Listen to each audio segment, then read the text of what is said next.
start? Yes. Are you ready to start? Yes, sir. All right, you ready to start, Chris? Yeah. I realized last episode I skipped you and asked you if you were ready, and you got ready to say yes, and I never asked you, so that's my bad. But now that we're all ready, yo, what's good, everybody? It's the Thorne Podcast, episode 77. I'm your host, Malcolm. I'm here with my boys.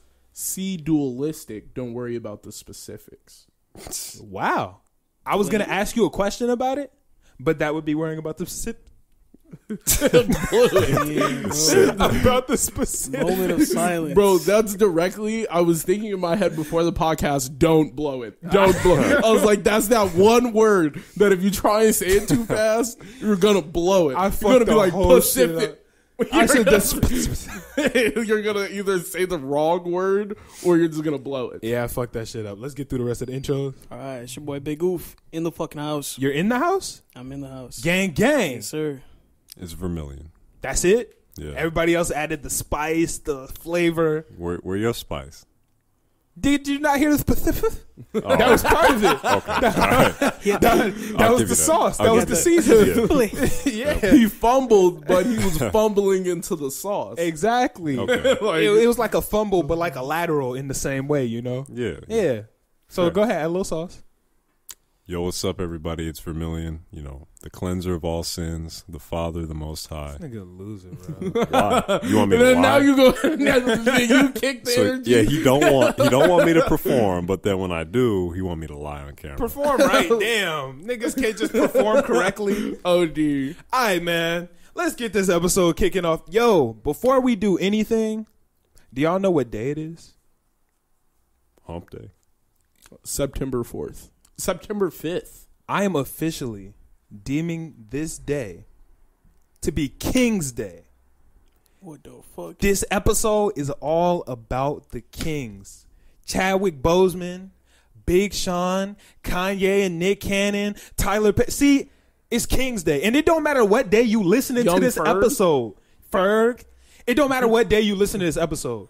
You could be listening to this on Saturday, Monday, to whatever day you listen to this. Go ahead and put your crown on because it's King's Day. Officially. Imagine this. A society where everyone is kings. It won't work. You have to have peasants. That's true.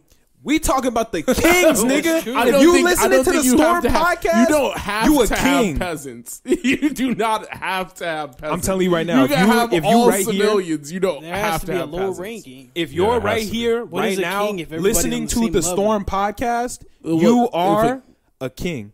But a king that's a can be fact. one step That higher is than true. every. There doesn't have to be like an ass roll. Like you don't have to have an ass roll. You just can't have somebody who is as high as the king. Not Well- every card has to be a 2. Well, most you don't have to play importantly- with a 2 in the deck. Most importantly, everybody listening to this episode is a king. Even if you're a woman, you're a king. And You're you know what? King's Next Day. up, we'll find an episode to make it Queen's Day. We'll find an episode. But Chadwick Boseman died. That man is a king. We about to be talking about a lot of kings. It's King's Day. Yeah. That was just a sad moment because I was like, I wondered why he was like losing weight. And I didn't like read into his situation. I was like, man, that guy's like dropped weight since the movie. It's tragic, man. I didn't And see then- that. Yeah, he had dropped like a lot of weight. And He I was like, doing a maybe very he good was- job of like hiding it from the public and just, keeping it personal and just he was pushing through it. That man was like a trooper, bro. Yeah, Like all the things that he Fucking did while battling cancer is crazy. He's been battling cancer since 2016.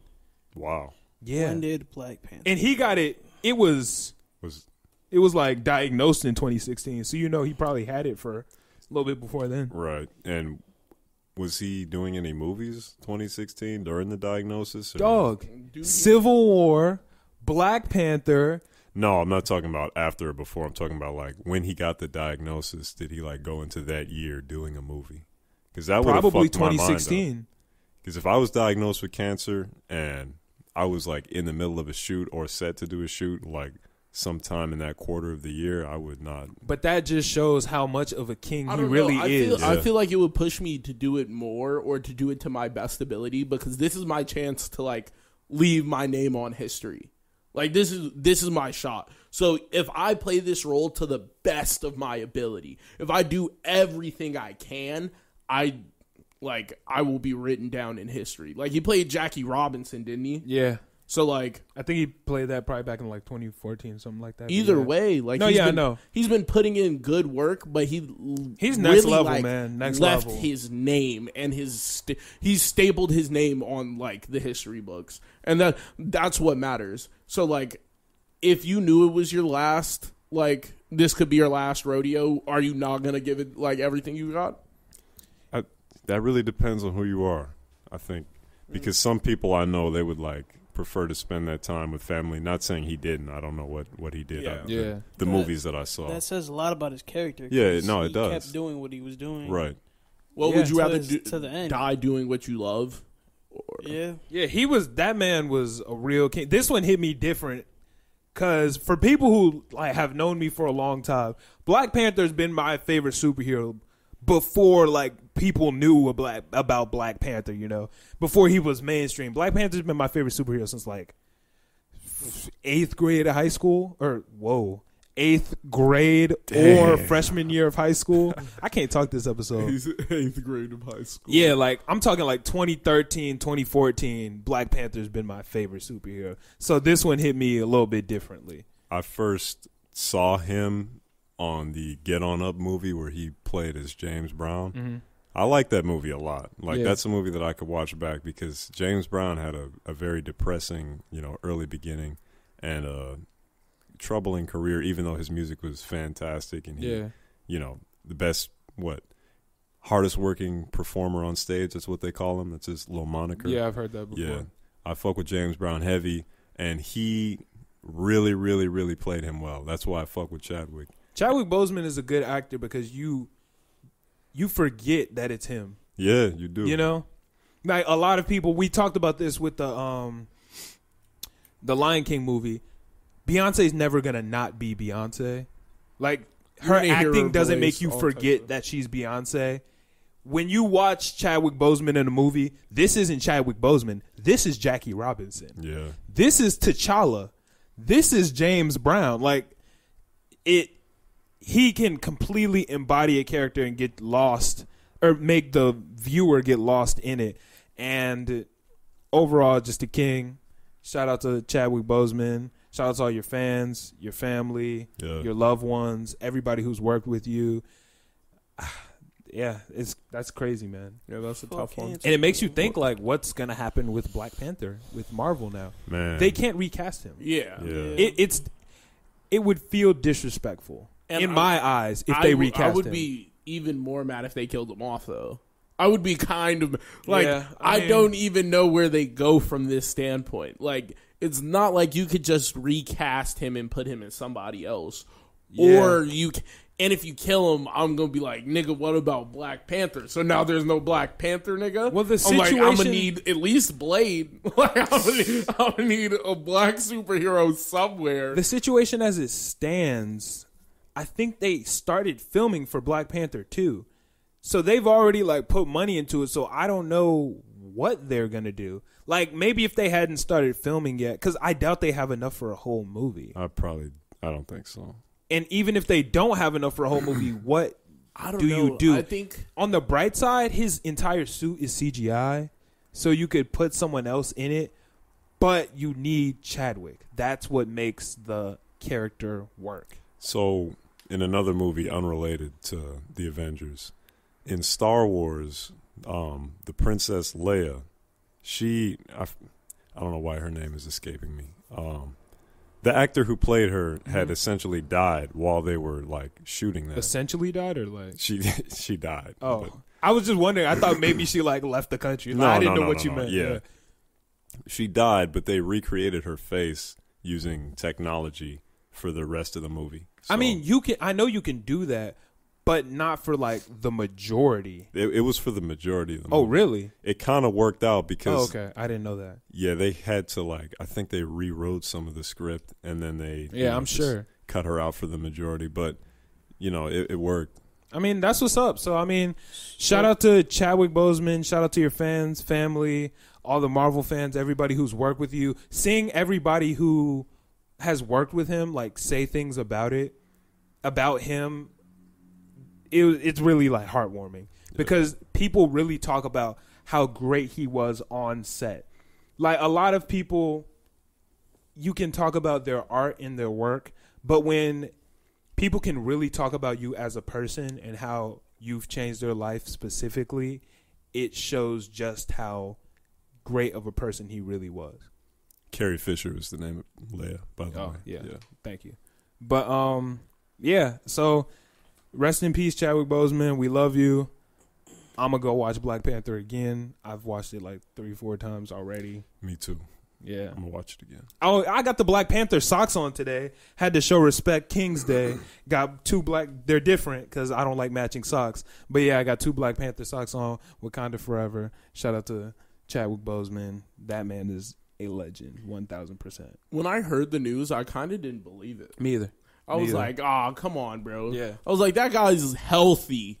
I was like, "That is a healthy human being." And when I saw it, I'm like, "Bro, what?" Yeah, that I was it like, was "From very cancer?" surprising. I know that was the part that I was like, "Yo," I was like, "That's generally some shit." If a motherfucker has cancer, you notice. Yeah. Like that is something you would like see, Or even they tell you.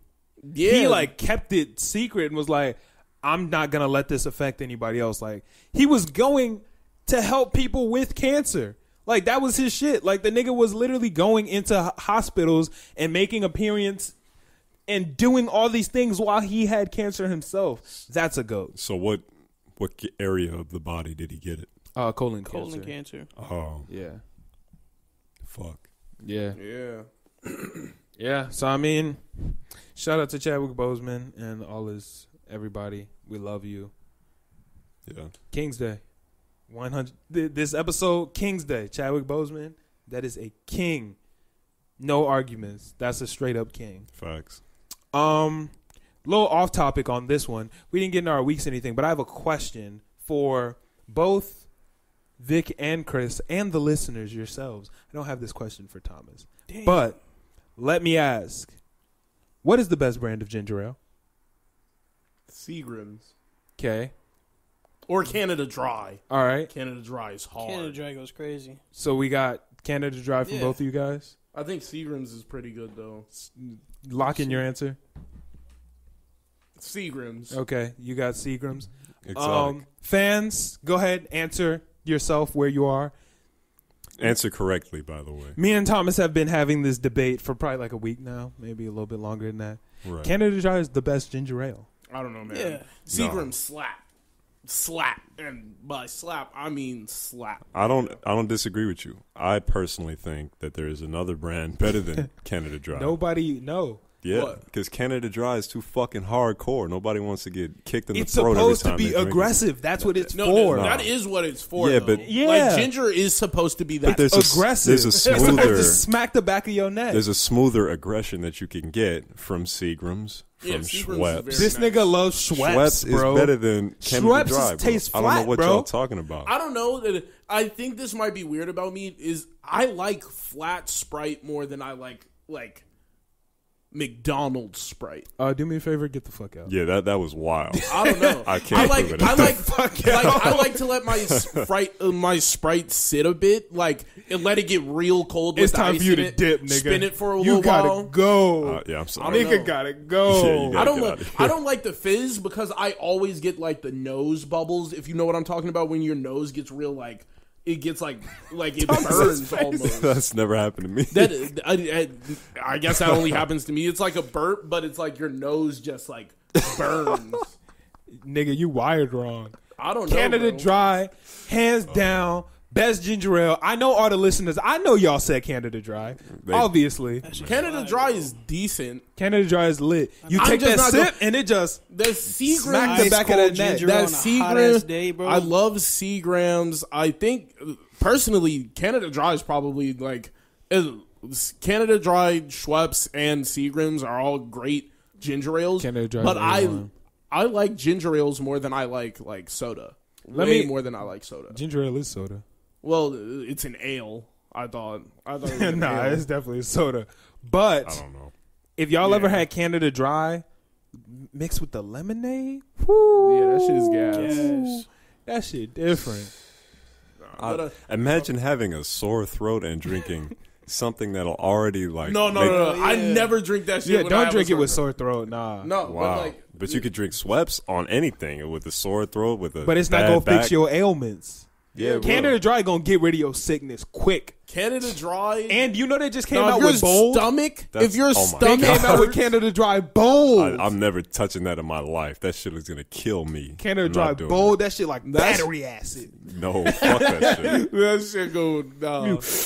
Hell no. You're not gonna get sick for the next year and a half.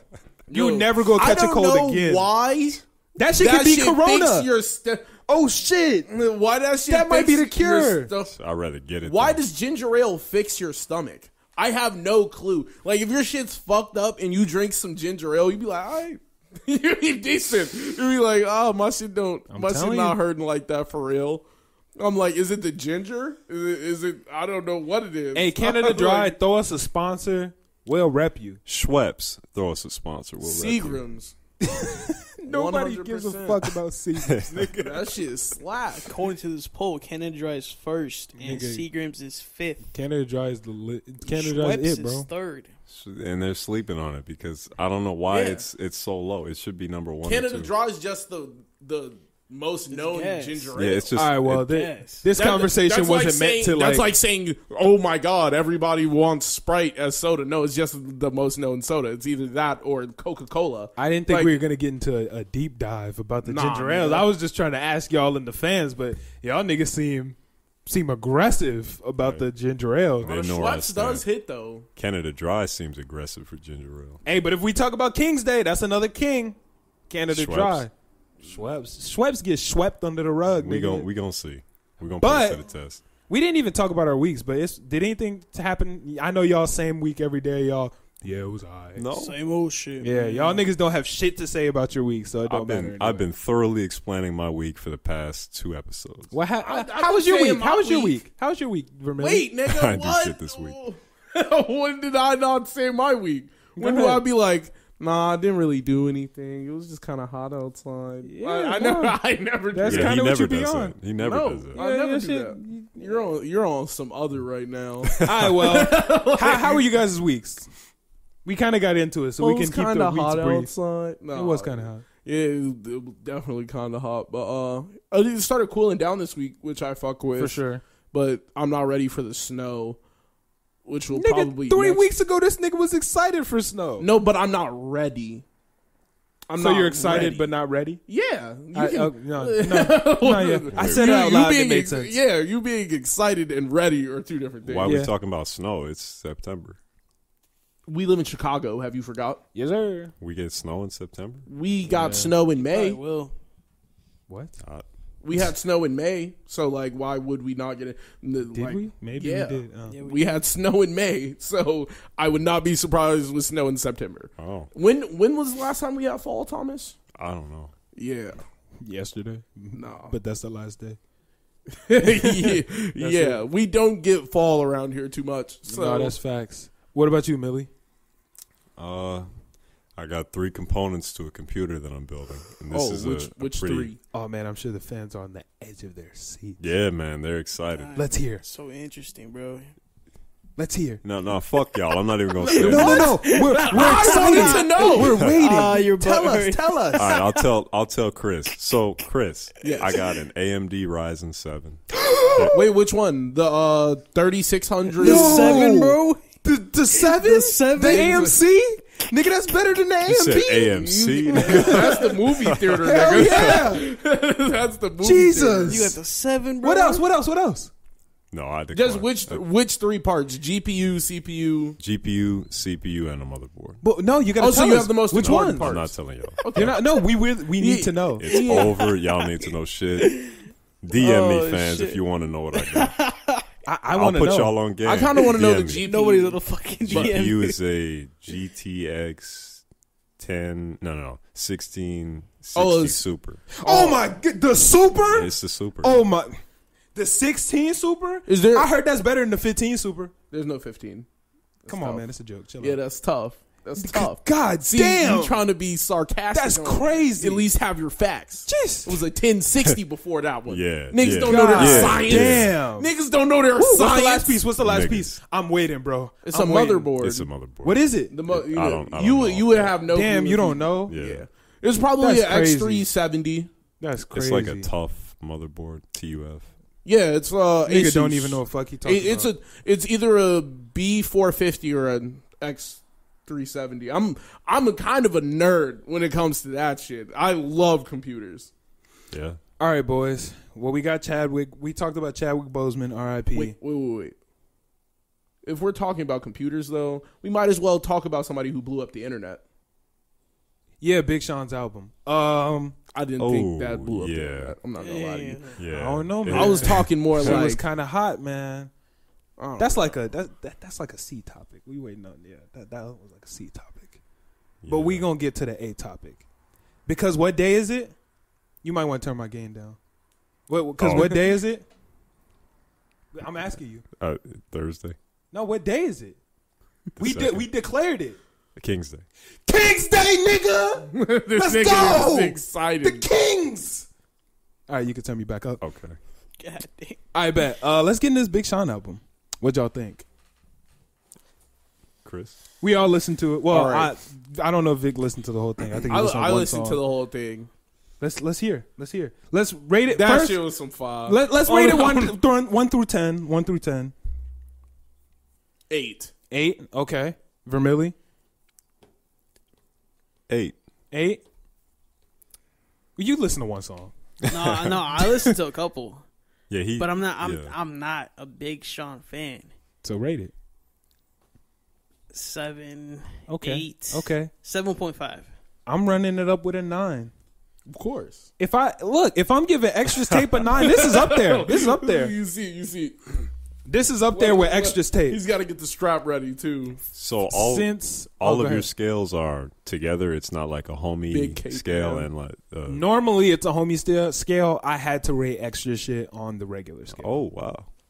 But normally I do have a homie scale. Okay. But I had to put extra shit on the normal scale because it just sounded so professional And that on it the had to be on there. and on the normal scale, it's not. Normal scale, I'm throwing that a 9. Big Sean album, I'm giving this one a 9 from the first listen through.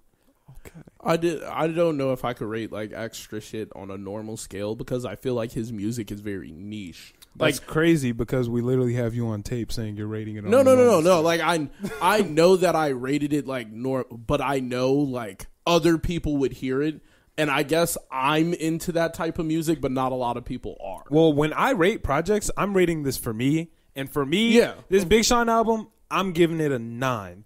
What do we got our favorite songs? Come on, bro. I'm asking, what's your favorite song on that? Track bitch? number 2, Oh, Lucky Me? Lucky Me. Ooh. Track number 2, some fire. He went off on Lucky Me. He went off. Millie? Dave Chappelle's Story.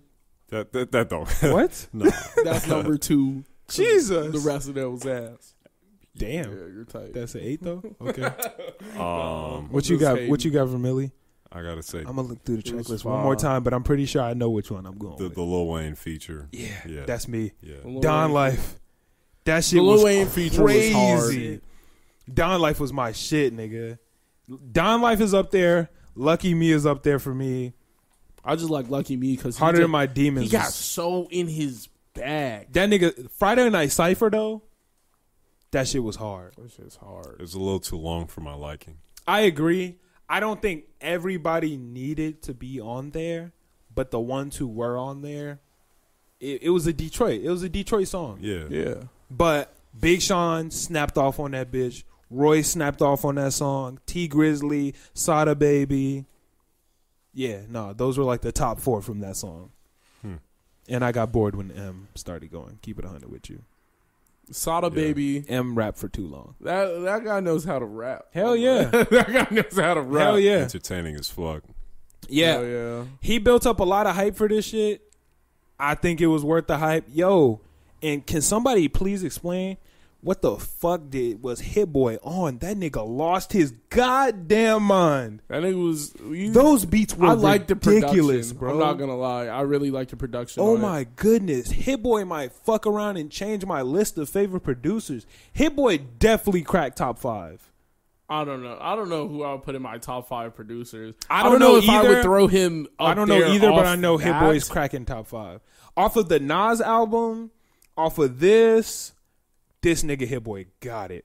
This nigga is a different. I don't know. I type think of everybody producer. just has their moment. Like, you know, like Metro was the biggest nigga for so long. Metro never cracked my top 5 though. Metro definitely cracked my top 5. Yeah. He was going Being the biggest stupid. and being the best are different for me. Metro was going stupid. I'm Metro putting Hit had, Boy over Metro.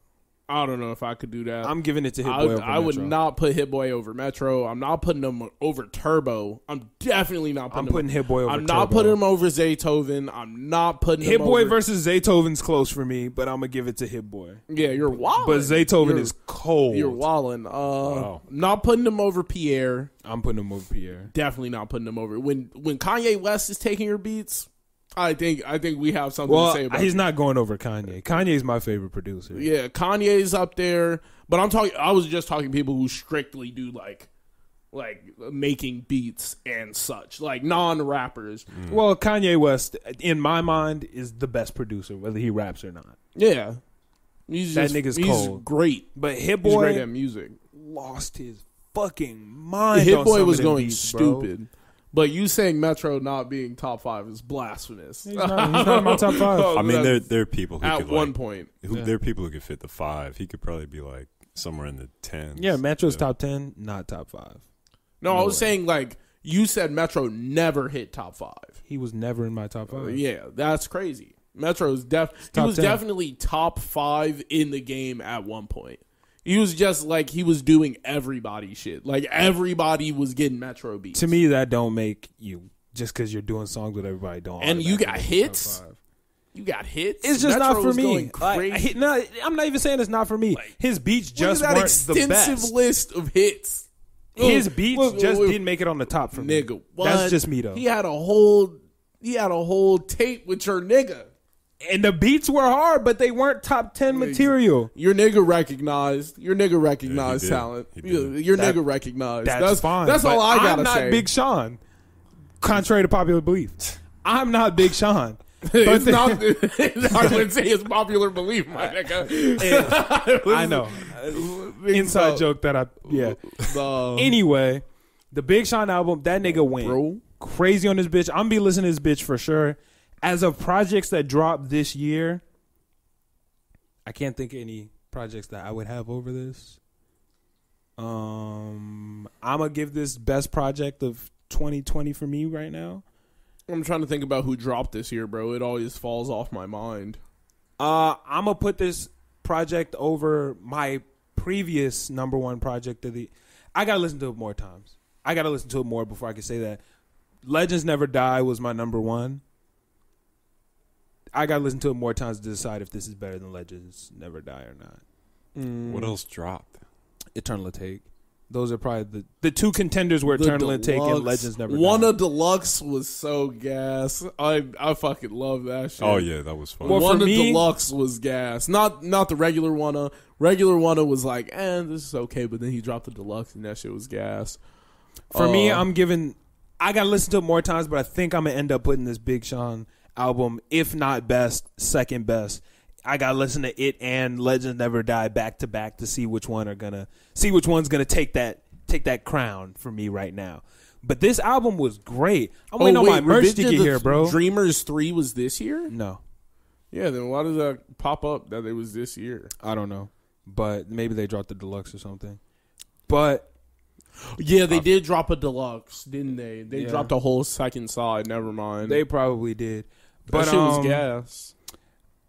I'm waiting on my merch to get here. I need that merch to get here. I'm mad he keeps dropping this merch fucking separately. It's fucking pissing me off. Man. Because I got the first shirt, and then the nigga dropped the Don Life shit, so I had to get the Don Life shit. And now I'm not going to buy no more. But then he dropped the Tracklist shirt, and I'm like, fuck. A trackless shirt is always something that you gotta get. Bro, I want that bitch, but I can't even get it no more. Like, I've already spent too much fucking money on Big Sean shirt You merch. gotta spend it. And then I'm sure he gonna drop some more shit later. And guess what? I can't fucking buy it. Yeah, no, that's how I felt about like Juice WRLD's that whole like their whole merch for when he dropped. That shit was they did it so bad. Yeah, just like the first night they had more shit. They had all V-Lone stuff, so it was all V-Lone x Juice WRLD. I'm like, nah, this shit is hard. What they went crazy, and then I was like, oh shit, I'm not gonna buy anything off of this, but this shit is gas. And then I saw the second day, I was like, bro, the second day is shitting on the first day. I was like, why? I was like, anybody who bought some shit yesterday is livid. I'm not gonna lie, V-Lone is some shit that I will never wear if I have like an unlimited amount of money. It's just low quality designer, if you ask me. Like, there's nothing. Well, I don't think there's anything high quality. Like when it comes to like it's clothes, all the same shit. Like it's all the same shit. Yeah. You could rock a pair of Balmain jeans. They're not better made than the next pair of jeans. Right, but not. as far as like design, aesthetic, everything about it is just like screams whack to me. Like Foreman Mills whack to me. Damn. Yeah. Nigga went full Foreman Mills. Yeah. No, it was just it was like him in outer space, and it was like so sick. It was that's not my shit. I'm never wearing V-Lone. Well, it was his. It was like his merch. It was just like I get his it. merch for the drop. And I was like, oh, because it was like one that just said 999 through the V in the back. And I'm like, oh, that shit's hard. Yeah, no, I get it. I'm just Like- I'm not on the V-Lone shit. Yeah, That's I not me. had no reason to buy it. So I was like, trying to wear my Big Sean shirt, the one I had before, the Single Again shirt. Like, it's not a single. It was he just dropped it when he dropped Single Again. Yeah. I cannot find that bitch. That bitch is sick gone. Like, super gone. I don't know where the fuck that bitch went. I searched my entire room. I searched my brother's room for that bitch. Like, Damn. that bitch gone. I was trying to wear it for King's Day, bro. I was trying to, but Tough. I couldn't even get it on. But it's whatever. Still listen to the tape. Still loved it. Gotta listen to that bitch more. Got some good workout music on that bitch. Yeah. We guessed a lot of the features correct. Well, I guess most of the features correct. I missed a couple of them, obviously, but Yeah, Janae I was on not that bitch. guessing that Ty Sada Dolla Baby Sign. was gonna be on that bitch. I said there was gonna be a Detroit song. Yeah, but I did not think Sada Baby. I mean, he's a Detroit nigga. I didn't know. Yeah. I just knew him because I was like, nah, this nigga can rap. I didn't know it was gonna I was like, be what the Sada fuck? Baby exactly, but I was like, was gonna he's be gonna a have a Detroit song with Royce. Grizzly. He's gonna have a song with T Grizzly. He's gonna have a song with Casdar where he just puts a bunch of Detroit niggas on that bitch. Right. I was pretty sure that was gonna happen. I guess the Ty Dolla Sign one, obviously the Janae one was easy money. Right. Oh well, we already knew Wayne was gonna be on there. I had no idea. Nigga, we listened to the shit together. No, I'm saying no. I didn't know like prior to listening that Wayne was going to be on there. We literally sat in the studio, listened to it, and I said, I can't wait until we listen to Wayne's verse on this bitch. They showed that on the preview.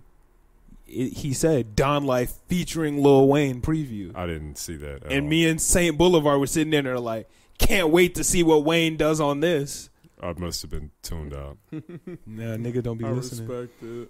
Yeah, we guessed a lot of them bitches right. So if you want some knowledge for the new albums, it's here at the Storm Podcast because niggas get the shit right here. That's how we do shit. Hell yeah. Yeah, but overall, fire ass album. I'm giving that bitch a 9. They gave it 8s and 7s, but listen to it, make your own opinion.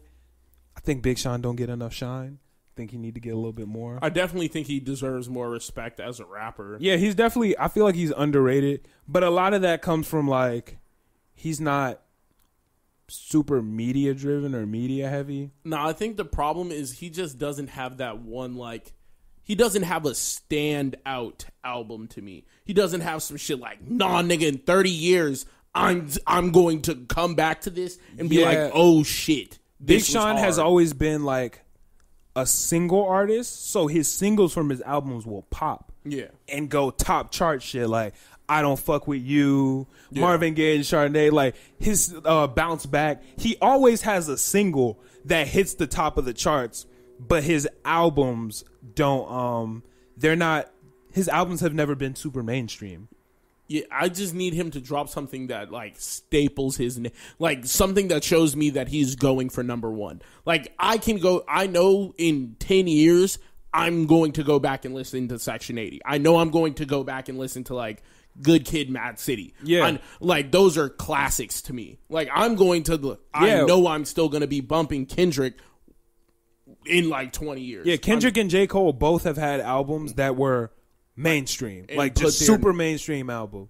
A super mainstream album is what Big Sean needs in order to get his name in that conversation. I don't know if you would call it mainstream as much as I would just say like a defining moment. What? He doesn't have like a defining J. Cole album. and Kendrick both have had super mainstream albums. No, I'm not saying. I'm saying what I'm saying is Big Sean just doesn't have like a defining album where it's like, oh shit, this nigga could be the GOAT. Like there's no album from him where I'm like, oh shit, this nigga is standing out and he is completely different. I think a lot of that comes from the perception of not having a mainstream album, because a lot of people would have never heard Good Kid, Mad City and realized how much shit Kendrick really had if it didn't go mainstream. You know what I'm saying? The mainstream is what puts your name in that conversation. Because let's be honest, there are niggas who are fantastic rappers, some of the best rappers ever, that motherfuckers don't know and just aren't mainstream and have just stayed underground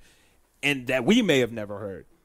It's all about the mainstream is where that's how you get your name solidified. I feel like, but if I hear an album from somebody, right? Like Rocky, I heard Long Live ASAP. Mm-hmm. And I was like, nigga, I'm coming back to this. Even though it doesn't have to deal with me for mainstream. Mm-hmm. It's more about just getting a defining moment. Yeah, but a lot of that, because most people who have listened to Big Sean's albums would say that them bitches are fucking fantastic. Like, I'm coming back to Wolf. I know I'm coming back to that bitch. Yeah, I mean, it all depends. But once again, Wolf was fucking fantastic, right? He has Wolves, he has Scumfuck Flower Boy, he has all that. And while those are defining moments of him as a rapper, nobody put him in the top conversation until, boom, Igor, now this nigga's mainstream. Or well, he's always been mainstream, but now he has an album that is mainstream. Now he can be put in that conversation, even though Scumfuck Flower Boy, you said was probably your favorite album by him, right? Mm-hmm. Wolves, Cherry Bomb, all that. Wolf is probably one of my favorite albums and most listened to albums of all time. Make sure you're talking to the mic. Scumfuck Flower Boy is definitely like up there. So I just know it wasn't them going mainstream that set it for me. I was listening to Wolf and all the shit like Goblins and all of that way before I chose, like, yo, I heard this album and I know 10 years from now I'm still gonna be playing this album. It has been 8. Yeah. And I still actively am saying that album is still up there. Yeah, for sure. Regardless of it being mainstream or even hitting the eye of people, it was up there for me. Like it was a defining moment in my eyes. Like, the music he did was so good that I'm coming back to it, and I know I'm going to come back for to it. sure. But the mainstream album is what gets the artist into that mainstream conversation of, because Big Sean is a mainstream artist, but he hasn't had that mainstream album to where niggas go, oh shit, Drake, Kendrick, Cole, Big Sean, because nigga ain't had a mainstream album yet. Like, that's what you need in order to get yourself into that conversation. I feel like not even he never takes the spot. I just need him to say like, nah, nigga, I'm gonna be the GOAT, and that's all he ever says. Like, that's literally. I don't feel like he ever says. He never takes the first chair though. He never does anything where it's like, I'm gonna be like, nah, this nigga could be number one. And I just haven't heard it from him. And he's been in the game for what? For how long? Yeah, no, he's been in the game as long as Kendrick and Cole. Really? So, that nigga's been... You don't remember how long ago Ass came out, my nigga? We were Big Sean probably like in 6th grade. I think he was the class after Cole. Double XL class. I think he was the double XL class after What class was Cole? I don't know. I think 10 maybe. So like, or no, I think Cole was 12, No, wait. No, I think Cole was 13, maybe. No, I don't know if it was Cole 13 had to or be 12. before that. Cole would have had to been 10, 11, which would have made Big Sean 11 or 12. Wow. Yeah, This I don't is- know. This is the first like album I listened to from Big Sean. I didn't listen to anything. Yeah, else. once No, again, like, like I peeped. people, his albums just have never gotten like that. Oh shit! Like this is the mainstream album of right now. You know, like it never got talked about the same way niggas just talk about certain albums. You know. Right. No, well, but I don't think it's about being mainstream as much as I think like you have to have a body of work that is literally up to the caliber where I'm like, yes, that is that. Well, And that's solely based on opinion. yeah, that's all subjective. Because a And lot of that's- people would I'm saying argue- subjectively, I just don't think he's had an album where I was like, damn, No, this for sure. this nigga's the GOAT. For And sure. Hella and I niggas can would say debate that's on that. not an unpopular opinion. I would not say that is even close to an unpopular opinion. I would say a lot of people who have listened to like both, like have listened to like all of, you know, Yeah. Drake, Big Sean, Kendrick, Cole, like, you know, that class. Yeah. I would say a lot of them would put him up in that same conversation. I don't know. I've listened to all 5 studio albums, and I'm still not like Oh, yeah, that's he 100% has not opinion. hit the ball out of the park yet. And I could say that like niggas know if I mention J. Cole, they're like, oh shit, Born Sinner, and they're like 2014 Forest Hill Drive. That nigga went crazy. Yeah. Niggas say Kendrick, oh my god, Section 80. And Good Kid, man. CD. Good Kid, Damn. Mad CD. Damn. Untitled, everything to Pimp a Butterfly, everything. Pimp a Butterfly. Hell yeah. How we do that? Gas. All of those classics. You mentioned Drake. Drake has infinite hits. Hell yeah. On top of the fact he has Take Care, Nothing Was the Same. What I can't even. If you're reading this, it's Yeah, too no, late. you don't have to name all. Yeah, We like know. I don't even have to go Kanye West. You already have the pictures of the album in your Yeah. brain. Yeah. I don't think Big Sean has had one where I'm like, yo, this nigga went stupid. And I know I'm agreeing with you on, yes, I 100% understand people who subjectively feel like that. But I'm saying a lot of people who listen to all of them, in my experiences, would say that album is good as fuck. I'm putting that up there in my, like, oh shit, this can stand up with the other albums. That's something that I hear a lot, like, oh shit, Dark Sky Paradise, that shit can stand up there against Born think Sinner. Dark- That shit can stand up there against. I don't all think them Dark bitches. Sky Paradise is even like compares. Well, you already said that. What? Like, you already get. No, yeah, I we said know. Yeah, Dark Sky Paradise is good. It was a good album. yeah. I don't think it even compares to like the body of. I just don't think he has the body of work for me to call him the GOAT yet, or even put him in the conversation. No, I don't- yeah. That's what we're talking about. Like, I Yeah. get that's your opinion. Like, I feel that. Two different Yeah, opinions. but I was saying I just think it's the popular opinion that everybody's like, why does he throw a little? It's always he's like right there at S, but like why can't he break that line? And I get confused about it because I hear him spin. I'm like, damn, this nigga's going stupid. But it's where's the it? I don't even like I can't. Why isn't he having the it? Like the it factor is just not popping up for me, and I don't understand how it ever got that way. No, I get what you're saying. I'm just saying that from my experience and what I've seen, a lot of people feel that he has the it. Like, people who like listen to the shit, you know, like niggas who like this is their shit.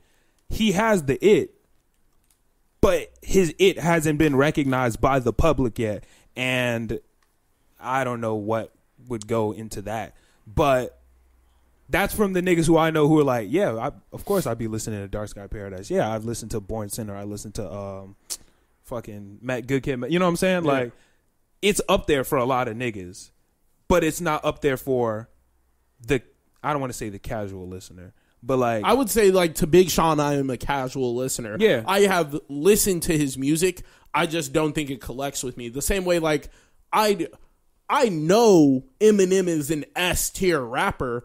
I just his music's not. Yeah, no, for it's me, not for everybody. But I understand why he is in the GOAT conversation. Hell yeah. That is where I get lost with Big Sean. I don't understand when niggas put him in the GOAT conversation because he does not have anything to me where it's like this is putting him over the next nigga. It is he is a good rapper, but his melodies aren't better or off to the point where he stands out. He does not rap and get on beats. Melodies. No, he doesn't even rap and lyrically beat a lot of niggas. I don't think it's just he's always like, oh, you could put, oh, I would say Big Sean's like, I would say he's top 5 on storytelling right now. He is really good at telling you a story or bringing something to life. His strong suit. Well, I would say he's good at breathing life into something is something Big Sean's really good at.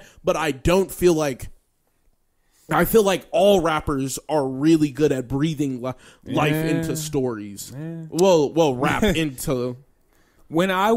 If I were to rate Big Sean, I would say his strongest traits would be his lyricism, his technicality on the way that he like, and this is something that he's like cultivated like later on because he didn't have this for Detroit 1. Yeah. I wouldn't even say he had that for like Hall of Fame, but like Dark Sky Paradise, he started showing it. I decided he really started showing it. He showed that shit pretty well in Double or Nothing, but this album specifically, the lyricism and technicality is like, god damn, especially on like the singles and features he's been in. Like he's been getting his technicality, lyricism, like metaphors, similes, and all that shit have really been like locking together and linking together seriously recently, to the point where I would say that's up there in, if we're having this discussion with a Drake, a Kendrick, a Cole, the lyricism technicality, I would say is above Drake, because I mean that's not Drake shit. Like technicality, we all know that's not what we listen to Drake for. We listen to Drake because that nigga got bars and that nigga singing like, shit. I'm saying his technicality and lyricism, I'm putting it above Cole's, not above Kendrick, because that's Kendrick shit. That's what Kendrick's here for. Yeah, but like that's what I'm saying. There is another nigga you can always put ahead of him in whatever category you're talking about. When I'm giving somebody GOAT status, there is, niggas can't touch that. Like, Drake is I wouldn't say Cole is the best at...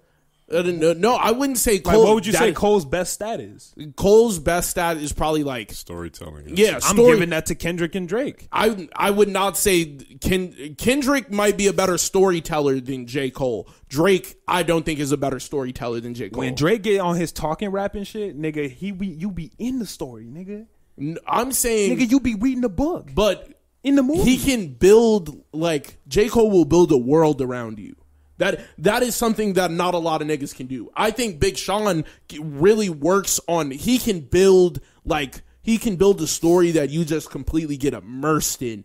And then like Kendrick just writes something where it feel like it's happening to you. Another thing that I will say, and one of the reasons that I feel that his albums, like I just like kind of thought about this right now, but another reason why I feel like his albums haven't gone mainstream and don't get highly recognized is his music isn't highly relatable. His music isn't for everybody. I'm such a Big Sean fan because I'll be listening to these lyrics and I'm literally like, this is the shit that I'm on every day. This is the shit that I feel every morning when I wake up. Like, you were standing there when I was listening to it like, damn, nigga, like, don't this shit sound like some shit I would say? Like, the shit he be saying, that shit you've probably heard me say on a regular day basis. Like, just like the grind, the way you view yourself, like that's very like Malcolm-esque, you know? And now, like, once I think about it, and the people who I know are like, oh shit, Big Sean is up there, like, I fuck with that. Those are all like, it's the lyrics speak to them specifically. Drake is Drake because Drake makes songs for literally anyone and everyone. Yeah. You can be a hot girl, you can be a thug nigga, you could be a sad boy, you can be a whatever. And Drake has a song for you. Yeah, you can find something for yourself. Yeah. And that's where Drake's like number one ability comes in, versatility. The Hell ability to go on any track and make it your own. Yeah, Big Sean And is versatile, like where he can rap on different beats, but his message is pretty like he doesn't have. But when I'm talking about messages. a GOAT or anybody like that is going to be known as one of the greatest rappers throughout our time, it's the ability to be number one in something, and that's like some niggas just have the lyrics on lock. Like I think anybody you could say like J. Cole, Big Sean, all of them like lyrically are 10s. Always. In their own separate right. Yeah, for sure. But I know that one specific rapper would be better than another one. Like I know that. How's your list go? Give me your right top three. now. Yeah, like give top me your three, top three. It would be Kendrick. Kendrick hasn't dropped in a while. It doesn't matter. Like we're not talking about. So Kendrick, Drake, and number 3 spot I'm gonna give to like, I don't know. I want to give it to Jay-Z. Or if we're talking like all time, we're not talking all time. Yeah, I don't know like right why now. I fuck with his music. We're talking right now. I don't know. Something about that, like I didn't made it out the mud type music is really like. So you got like I'm talking like right now. You got right now. I would take probably. I'm taking Kendrick, Drake. Number 3, gonna give it to like. I don't want to give it to. I love Cole. Mm-hmm. I think Cole has a good talent for noticing other people's strengths and using it as his own too. Like like he will see somebody do some shit and be like, "Wow, I can work with you on that," and he's gonna elevate you and him.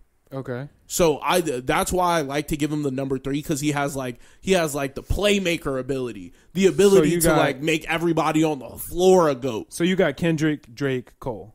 I don't know if I would put Cole at my 3, but I like having him at my 3 because I know what he can do on a beat. Okay, Vermilly. Number 1 is Drake. Everybody else is kind of just fighting, for number 2 and 3. Jesus. Yeah. Well, just give. Mine was in no direct order.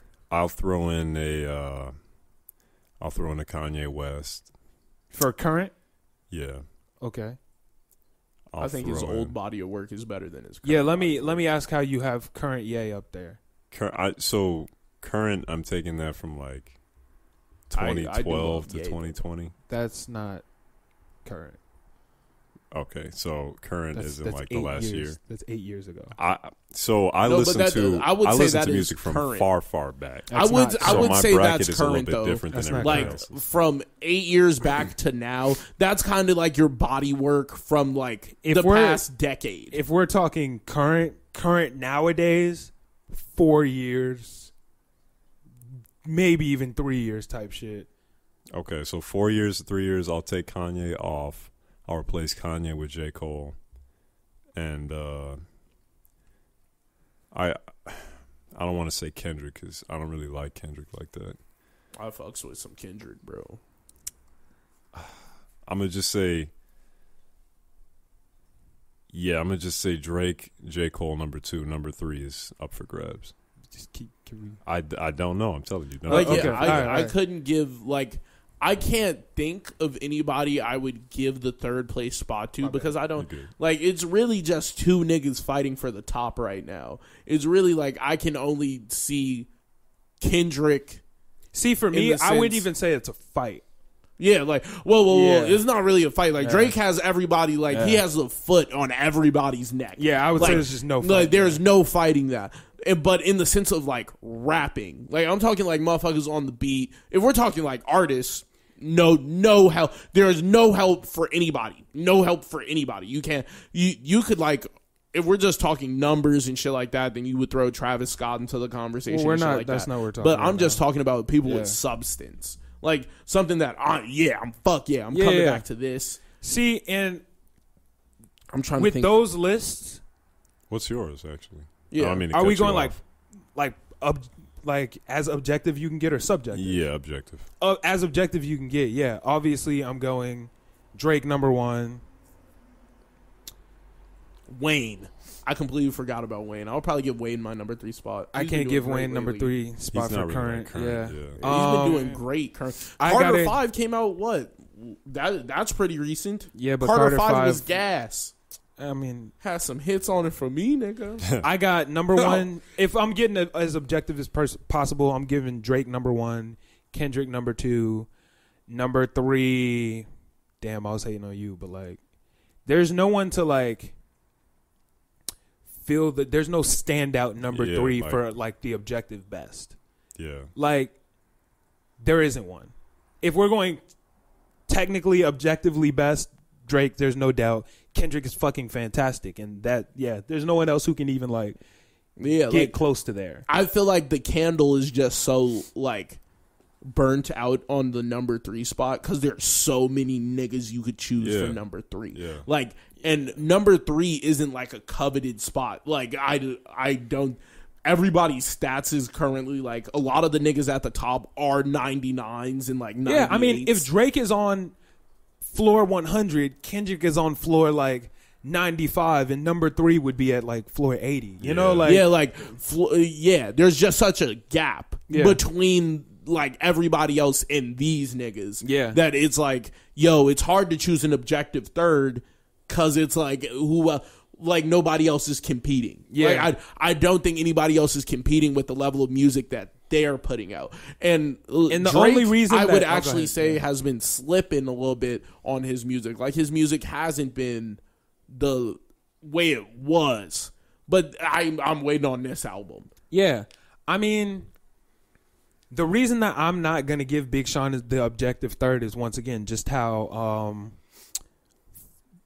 focused and non-relatable his music is to the general mass, because the general mass just doesn't feel Big Sean shit the way you feel Big Sean fans, or like people who like, not even fans, but like niggas who really listen to his shit.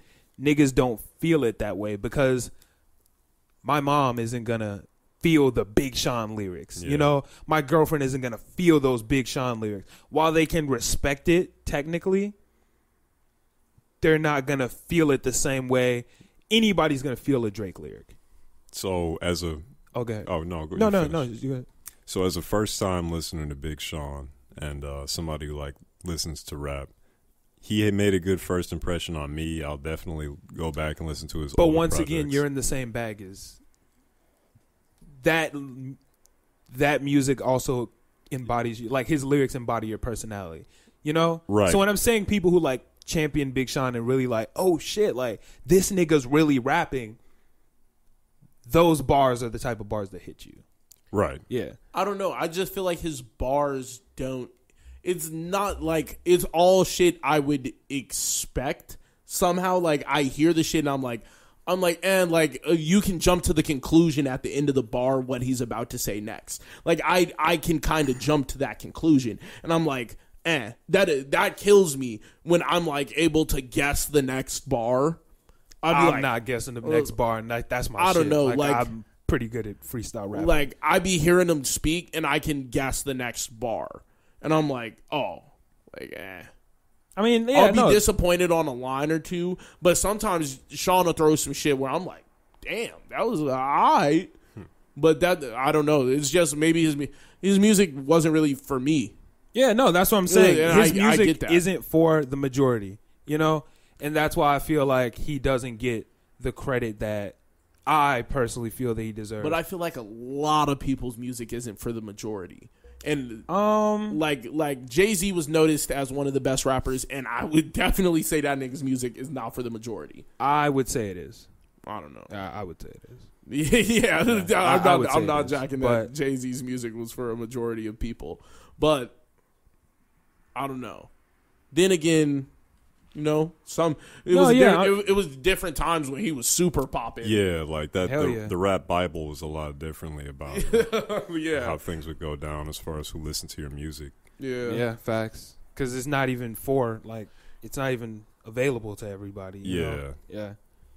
But back to what you were saying. You were talking about first impressions, and we kind of cut you off. Oh yeah, solid first impression. I'm gonna definitely go back and check out his older works just so I can like get some clarity on you saying that he's not. He doesn't have anything. Yeah, he doesn't have anything stand out, because I feel like from what people have told me, that I Decided album is like something that the God sent down to earth. You know, So the more I listen to it, I Decided used to be above Dark Sky Paradise. Dark Sky Paradise is hard. I think I got to give it to Dark Sky Paradise number 1. Well, I think I do. I'll check him out and I'll let you guys know, listeners. I think I do. But I've been going back and forth on this for like a couple months now. Like, I'll be like, damn, this I Decided. I might have slept on this shit. Well, I wasn't sleeping on it, but I was like, damn, like, I might not have been all the way awake.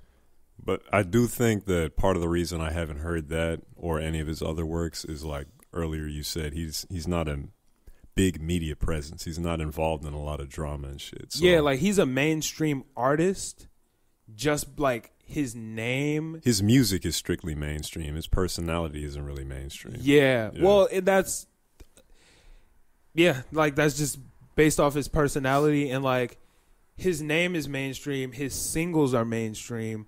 He is mainstream based off the people he's connected to, but like his albums just aren't mainstream, because no matter what, you don't have to be a fan of rap. You don't have to be a fan of a lot of things, but Kendrick drops an album, everybody's going to listen to the album because Kendrick dropped an album. Yeah. White girls are going to listen to his music. Hood niggas are going to listen to his music. Because he be speaking the truth. Everybody's going to go listen to his album because this is Kendrick Lamar. That's what we're supposed to do.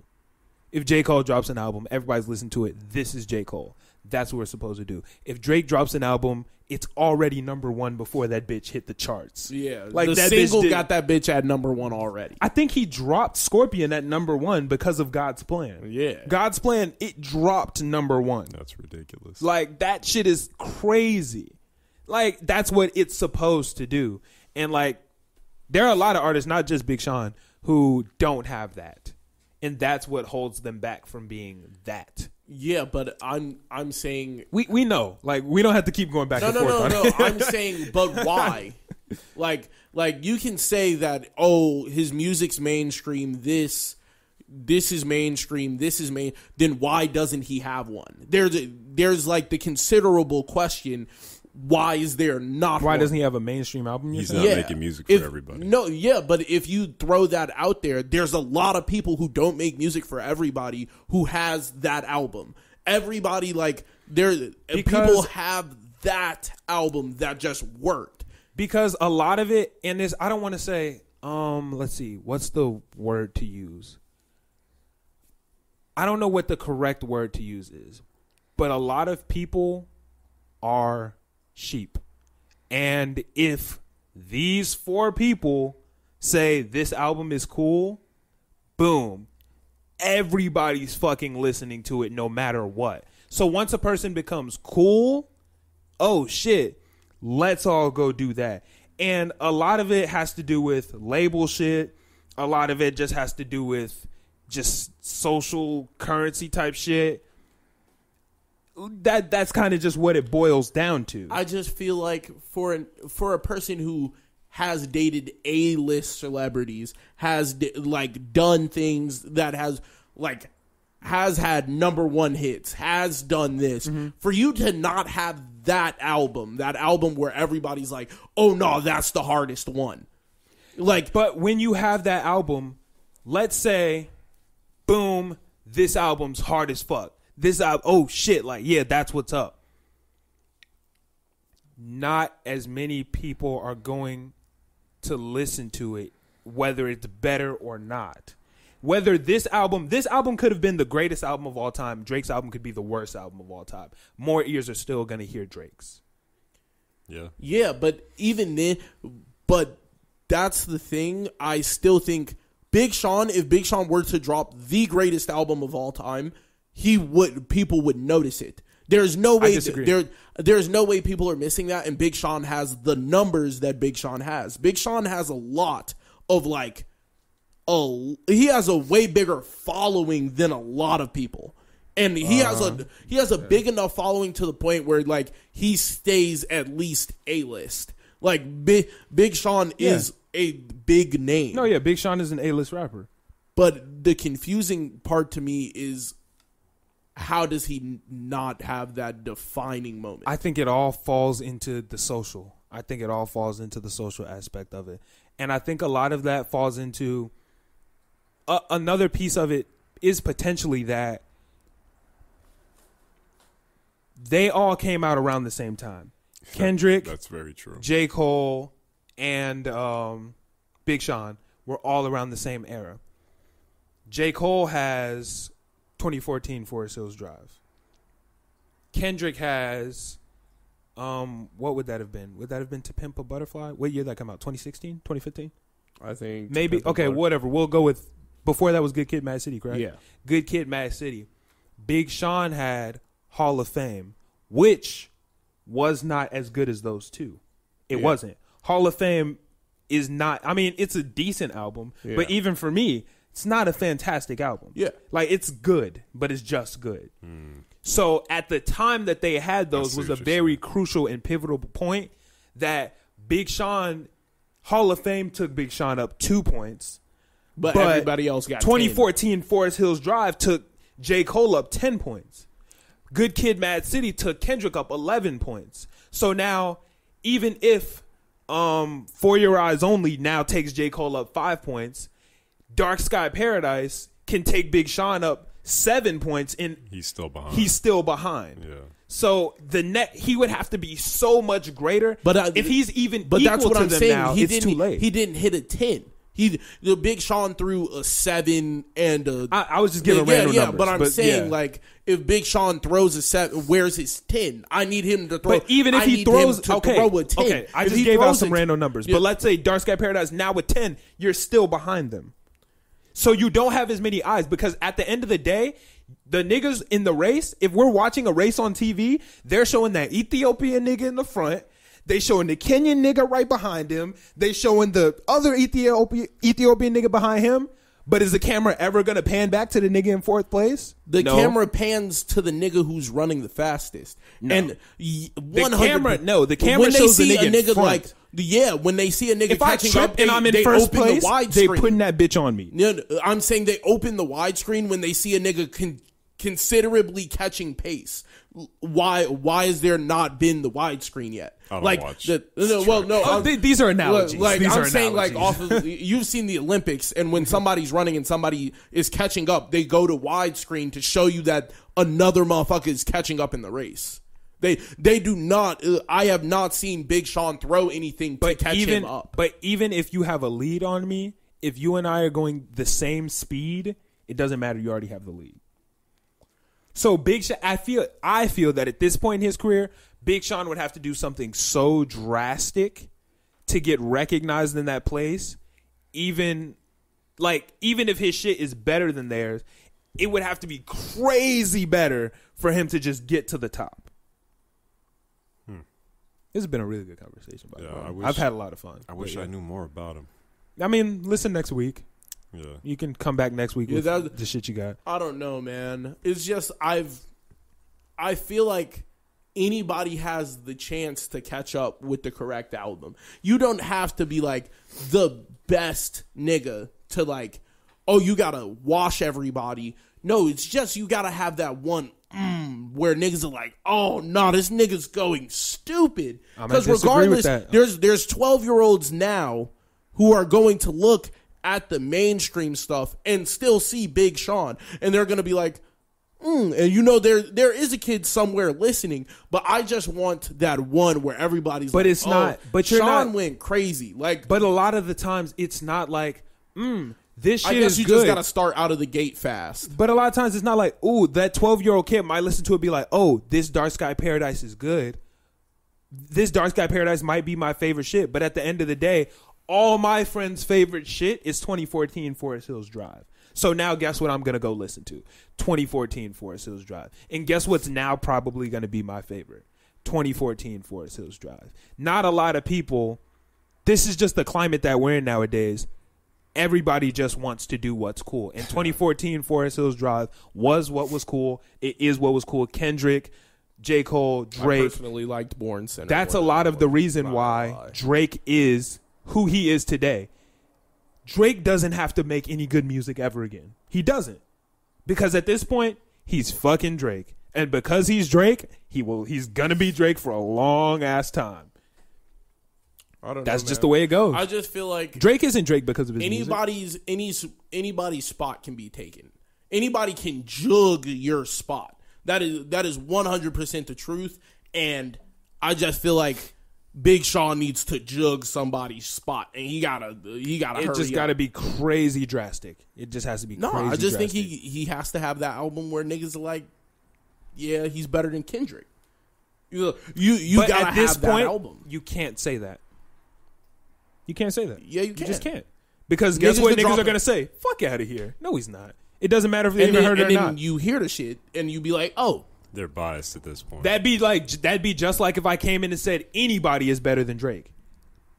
Automatic no. Automatic not a chance. I'm be like, let me hear the shit. I was like, Automatic since not a this nigga's chance. better than Drake, let me hear the whole shit. and nobody's gonna Yada, jack yada. that. It could be better than Drake. But in everybody's mind, Drake is this unicorn. Yeah. Like, he's a fucking unicorn. And you could have the fastest horse in the world, and Drake could be the fastest horse in the world. There could be a horse faster than him, but nobody views this nigga as a horse. He's a unicorn. So it's just the fact that Big Sean didn't start hot out the gate that has him behind. Well, I think that he like kind of he started hot out the gate. Nigga had a Ye cosign. Nigga had Marvin Gaye and Chardonnay. Honestly, Marvin Gaye and Chardonnay was probably bigger than any of J. Cole and Kendrick's singles, but the album wasn't there. I don't know about that one. I Marvin Gaye and Chardonnay. I don't think Marvin Gaye and Chardonnay was Ass? Ass was definitely Come his on biggest now. single. Ass, Marvin Gaye, Chardonnay, My Last. These were some big ass. Yo. Those were like the top My singles. last used to, that's it. Wait, no, that Marvin is Gaye- one of those songs where if he had an album that was up to par with that song, oh my god. Like, we got to remember that Marvin Gaye, Chardonnay was literally a cosign from Drake. Not from Drake. A cosign from Ye when Ye was still just barely ahead of Drake, and that was a cosign from Ye when Ye was at the top. Like, that nigga was up, but I know- the album following it just wasn't it. Marvin Gaye and Chardonnay was some fire. Hell yeah, And it was the only song I had on my iPod. that at bitch one went point. stupid, bro. It was the first song I downloaded on my iPod. Same with Nicki. I'm gonna Nicki keep that came with a a buck fire 50. album right out the gate. When was the last time you heard somebody talk about an iPod, though? Yeah. That shit. As somebody told me this a while ago, your first impression is your best impression. Yeah, and once your first impression isn't fire, it's really hard to come back from that. Yeah. Like, trust me, I ran track. Nigga, the coaches will tell you, if you're running a 400, a lot of people will think, hey, I'm going to save my energy to the end. No. Just get to sprint, give it everything you have right off the rip, and that is your best chance at winning. Because once that nigga gets the lead on you, it doesn't matter if you're faster or not. Mentally in your brain, and it's just tougher. It's tougher to catch a nigga than to be in front of him. I don't know. It's just the way it goes. I don't know why, but I love chasing than being in first. You're not gonna win a race like that. No, like I love like hunting the nigga down and then passing him up. You That's got a the much better best chance feeling. sprinting. You can't. The way a race works, first off, if you go 80%, and like we're pretty much done with the Big Sean topic, we'll close it out. Yeah. But if you start a race at 80%, you can't go any faster now. That's all you have. You can't speed up past 80% in a race. You start at 100 and you can start depleting, but you can't go from 80 and speed up to 100. Human body just doesn't work like that. So if you start at 60, you're capping out at 80%.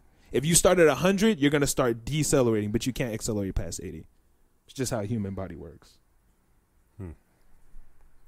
That's good to know for all the non-racers out there. Yeah, that's why I smoked you. Yeah. Yeah, let's not forget that. But It's funny how they have to know that now, but it's cool. race me. Prove me wrong. No, I mean, like, I'm not going to race you. Why 'cause not? We know what would happen. Okay, cool. I'd win. Big Sean album overall. Detroit You 2. wouldn't want to see you on the You court, didn't hear though. what I said. I don't want to see him on the court. That Exactly. nigga can ball out. Too bad he got that hole in his heart. But Whatever, fuck it. but yeah, Big Sean, Detroit 2. Go give it a listen. Definitely. Go give all this shit a listen. Go listen to some J. Cole and Kendrick too. Drake will be dropping soon. But yeah, I think that's enough on that. How deep into the podcast are we? We just went on that for a minute. 1 hour and 20 minutes. Jeez, that was a lot. That was a 30-minute conversation. Hell yeah. What are we bouncing to next, boys? Thomas, go ahead and pick one. Let's go to the beef 6ix9ine thing. Okay, we can go with that. 6ix9ine dropped the album. We have not gotten a chance to listen to it. Me it and Chris came out a listened to like couple- one song. Came out a couple hours ago. Yeah, a couple hours ago from when we're recording. But yes, obviously Album. we'll listen to it. We'll talk about it next week. We were listening to the Big Sean album. It's the beef thing that's the most important part. Well, yeah, of this, we're gonna talk about that. Okay, so this week, Lil Durk got on his IG Live and said that somebody from 6ix9ine's camp got in touch with somebody from his camp, and they offered him $3 million to continue his beef with Mr. 6ix9ine. Lil Durk said, "I'm not beefing with 6ix9ine anymore. I am the streets. I'm done with that lame shit.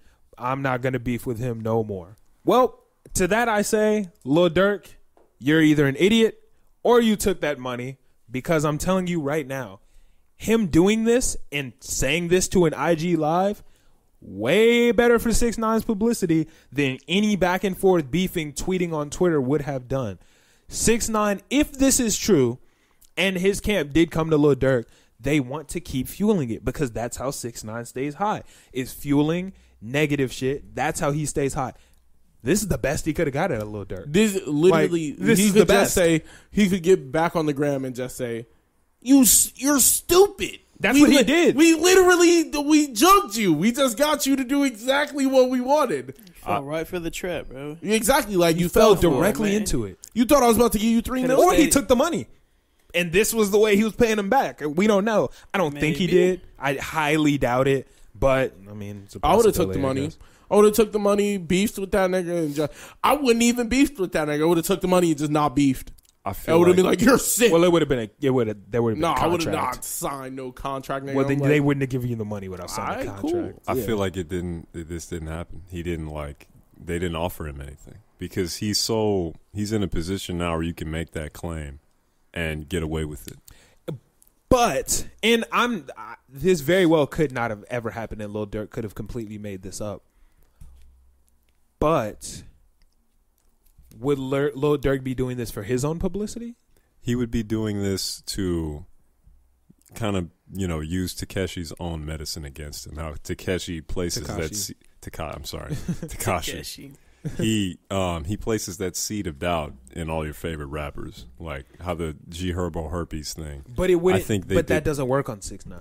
I think it does, to a point where it invalidates.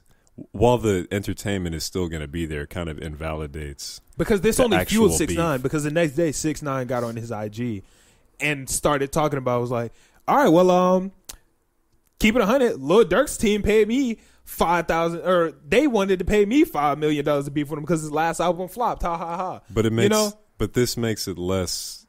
It makes me less likely to believe 6ix9ine now, because it because feels now like it's somebody. No, possible. 6ix9ine said, since we're lying. Like that, he was making sure niggas knew it was a lie. No, I know, but now that he said that, there's the seeds I of can't doubt. unsee it. Yeah, like. Ever But did we since- ever look to 6ix9ine as a sense of honesty? in a way. Because we never believe what he says. We just laugh at it. No, but We never thought that 6ix9ine knew if G Herbo had herpes. But we all thought that 6ix9ine was beefing with Chief Keef. We all currently think that. We all currently think he's beefing with Trippie Redd. We all currently think he's No, we beefing. don't. Nobody thinks that Trippie Redd and 6ix9ine is a real beef. Really? I 100% believe that's a real beef. Yeah, There is a it's reason fake why beef. 6ix9ine. No, Trippie Redd has never touched a Pierre Bourne beat again, and it is because of I 6ix9ine. think it might be a fake beef. There's a lot of rumors on the internet, but continue. No, but I feel like that would kind of like. There's there- a there lot of shit on the internet where people think that that's a fake beef.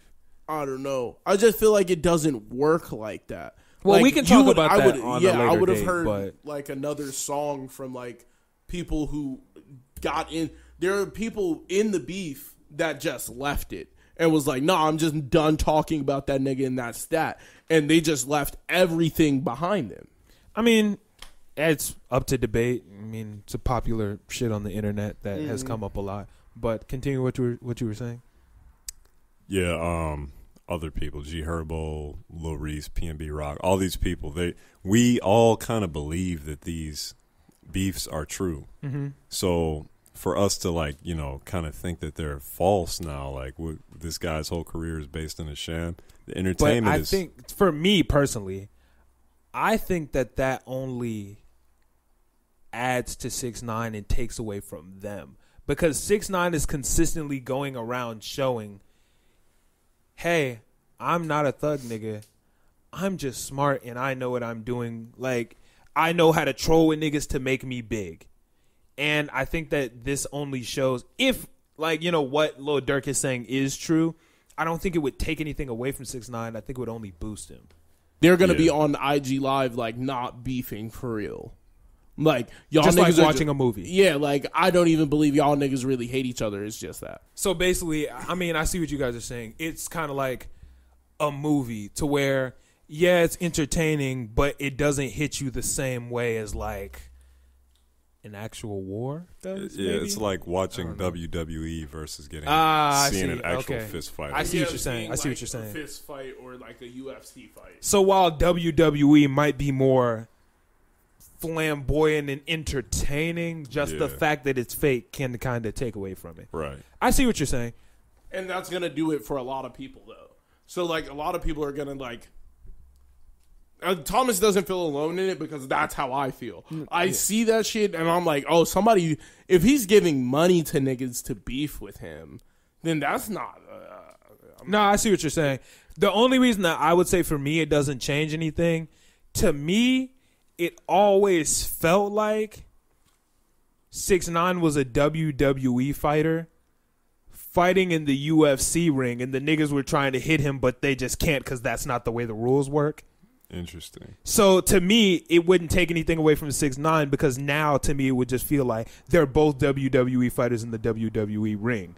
So now it's like, okay, this nigga's still a WWE fighter, but now Ronda Rousey ain't nearly as cool like when she switched from UFC to WWE. You know, like if John Cena went and fought Colin McGregor, it'd be like, she got them hands put on her by a real woman fighter. Yeah, that shit is that's just sad, bro. That shit's sad as fuck. She got because she was the GOAT, and she got slain. Bro, but she left. If she would have stayed in UFC, I still could have been like, she's still raw as fuck.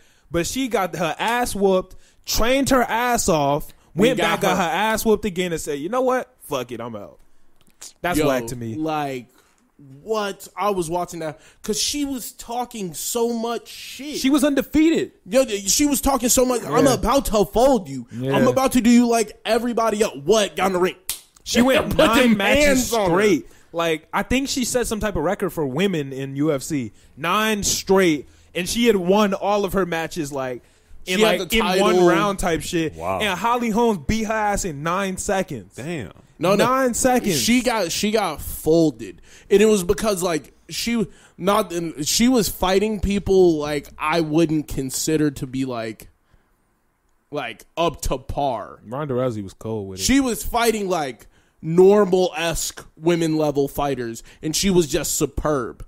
And then she ran into an excellent fighter and got folded. Holly Holmes was clean. Holly Holmes fuck at her. hit 1, 2, and she turned herself into like a 4, top 5. name because I don't know. I don't think it was the fuck out Ronda Rousey. No, I don't think it was 9 seconds. Might have been like 19 or something. It was. No, I think that might have been the other one. I think that might have been the second fight afterwards. Where I think that might have been like it don't matter. She got her ass beat quick. She got beat quick. Yeah. The one with Holly Holmes went the stretch, but she was getting her ass kicked. She got whooped quick. She got beat up. But basically, back on the 6ix9ine, I see what you're saying. I've just never viewed 6ix9ine as like, oh, that guy. So it's just like, yeah, he's always been a WWE fighter. And now these other niggas are mad because they don't understand WWE rules. And it would just doesn't mean the same thing if they're like now I just see them as lame as fuck if all this time they've been doing that. Like I don't lose any respect for 6ix9ine because I never had any. Yeah. But I do lose respect for like yeah. all the other niggas beefing with him who I had respect for. I guess that's a fair assessment. Yeah. It's literally like, oh, since I never really thought this nigga was for real. Yeah, like I can't lose any respect for you. It was like, but now to know that the motherfucker on the other side isn't being real. Yeah. It was kind of like he was playing with a caged dog all the time. Like, that's how it is. But now I know that the dog's not going to bite him. Yeah. Yeah. So, basically. like, now it's not fun. That's what I'm saying. It's like he was playing with a caged dog all before, and at any moment, the door could fly the fuck open. I see what you're saying, yeah. But now he's playing with a lock on the cage. Yeah. Like, yeah, you're not going to touch touch the cage me. is unlocked, then the dog's just not going to bite him. It's his dog. Yeah, it's one of the two. Yeah. It's one of the two. So that is why I don't think it's like it's it don't funny. change shit for me.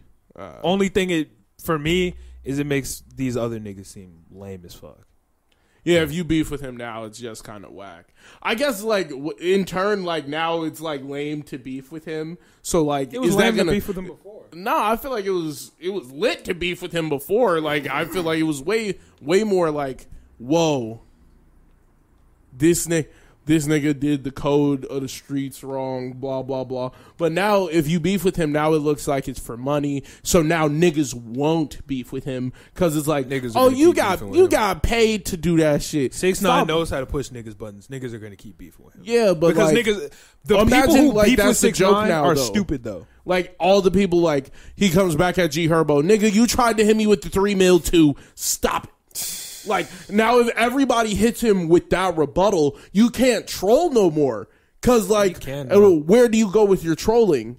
Like, oh, I don't get where motherfuckers keep on saying I offered him $3 million. Niggas gonna be like, if everybody's saying that shit, but I'ma believe them. And that only, just like we've all been saying for weeks, that only works if everybody shuts up. But they're going to keep beefing with him because for some reason they don't just let it go. Like, just leave him. If nobody talks about it, if we just leave him over there, every time he pulls up to O Block, every time he says a nigga got herpes, every time he say he gonna do some shit, shut up about it. Don't tweet about it. You're dead now. Don't, oh, you were never from the streets. Don't. It's only being worse. No, so I'm just gonna tweet. I would, if he tweeted some shit like that about me, 3 million inbound. I'm about to send the invoice. That's literally, I'm about to got this info. I just sent that nigga the invoice for 3 million is about to be lit. No, like, that's not how it works. You just can't say anything. You just have to be quiet. I feel like if you do that to him enough, it would just like, it would put him in a box to the point where he would have to find something else to do. Do you know who this nigga 6ix9ine is? He's going to start sending niggas $3 million just cuz.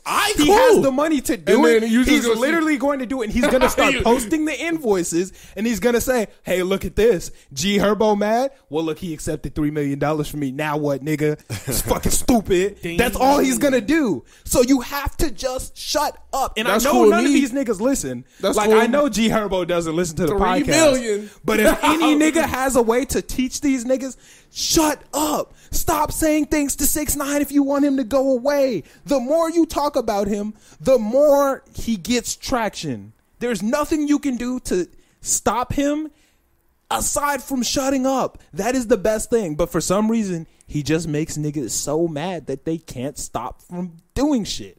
He's just the average New York nigga to me. Every New York nigga's like that. Every single New York nigga I know knows how to get under your skin. Like, he just does the most ridiculous shit. And I get it. Like, you can't just let some of the shit he does go if you're a street nigga. But just keep it off of Twitter then.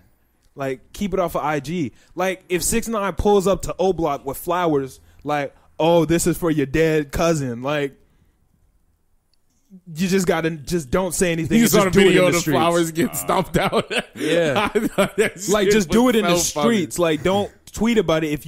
If your goal is for 6ix9ine to not be successful, then don't tweet about it. Don't say anything at all. Don't make a diss track. Don't tweet. Don't IG. Don't do nothing. Just be quiet. And he has no You know what the power. craziest thing is? I feel like if somebody went up to him and like, you know, like somebody actually put the hands on him finally, everybody would be empathetic. Everybody would say, y'all didn't have to beat him up like that. I don't think he'd be empathetic. No, I think motherfuckers would fuck around and be like, whoa, like you ain't have to beat his ass though.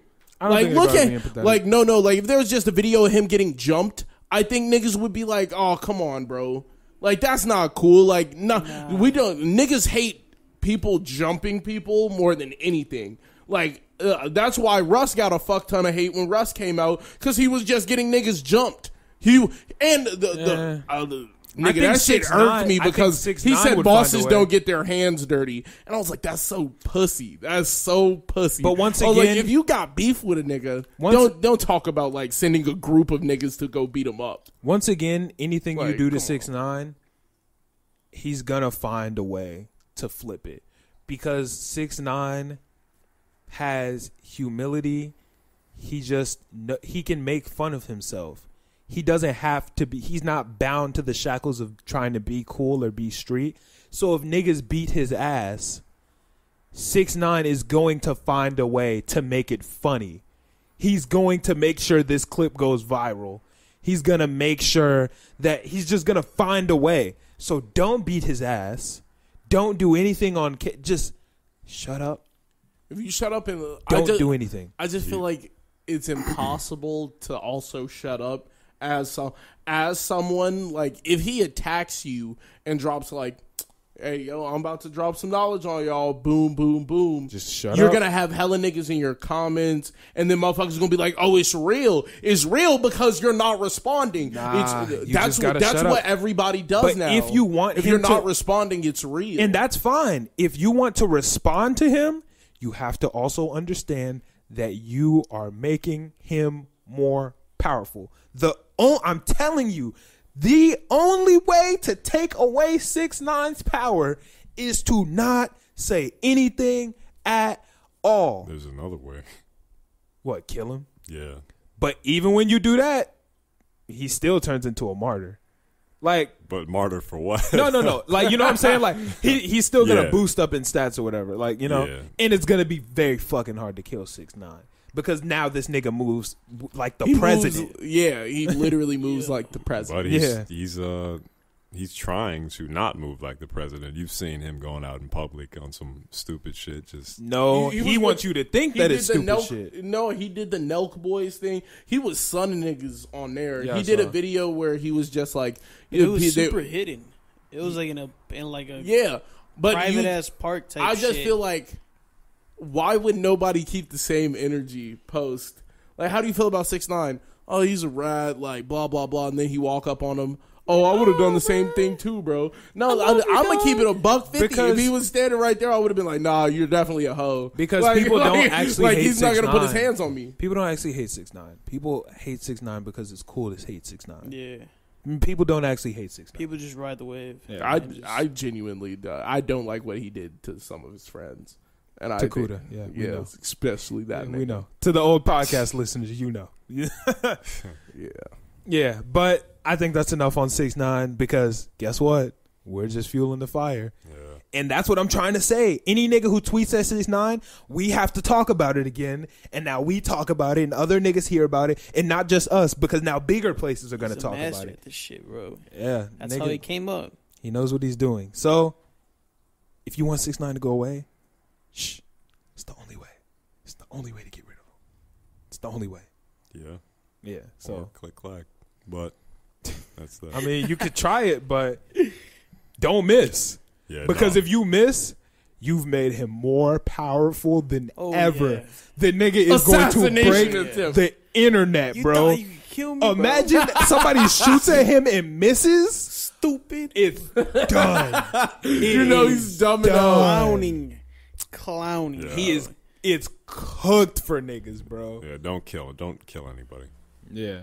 So that's enough on 6ix9ine. All right, Millie, you ran with the 6'9" one. Let's let you pick again. You hot on the draw today. Take your shot. Here go to alley-oop. Dunk it with the... Kanye. All right. This week, my man's Mr. West joined Nick Cannon on Nick Cannon's podcast. I think it's called Cannon Class, right? Yeah, Cannon Class. Something along the line of Cannon Class. It's a 2-part interview. Only part 1 is out. Me and Vermilly watched it together. Did you watch it, C2? Mm-mm. Vic? I didn't see it. No. What'd you think, Vermilly? Man, I enjoyed the fuck out of it. I had a really, really good time watching it. These are two guys who are both very unfiltered, especially Kanye. They're both very interesting. They're very rich. Very articulate. Very Kanye. Nick. Yeah. But Kanye I could listen to for hours. Yeah, like almost because he's not articulate. He's just very freeform. Yeah, very freeform, very candid.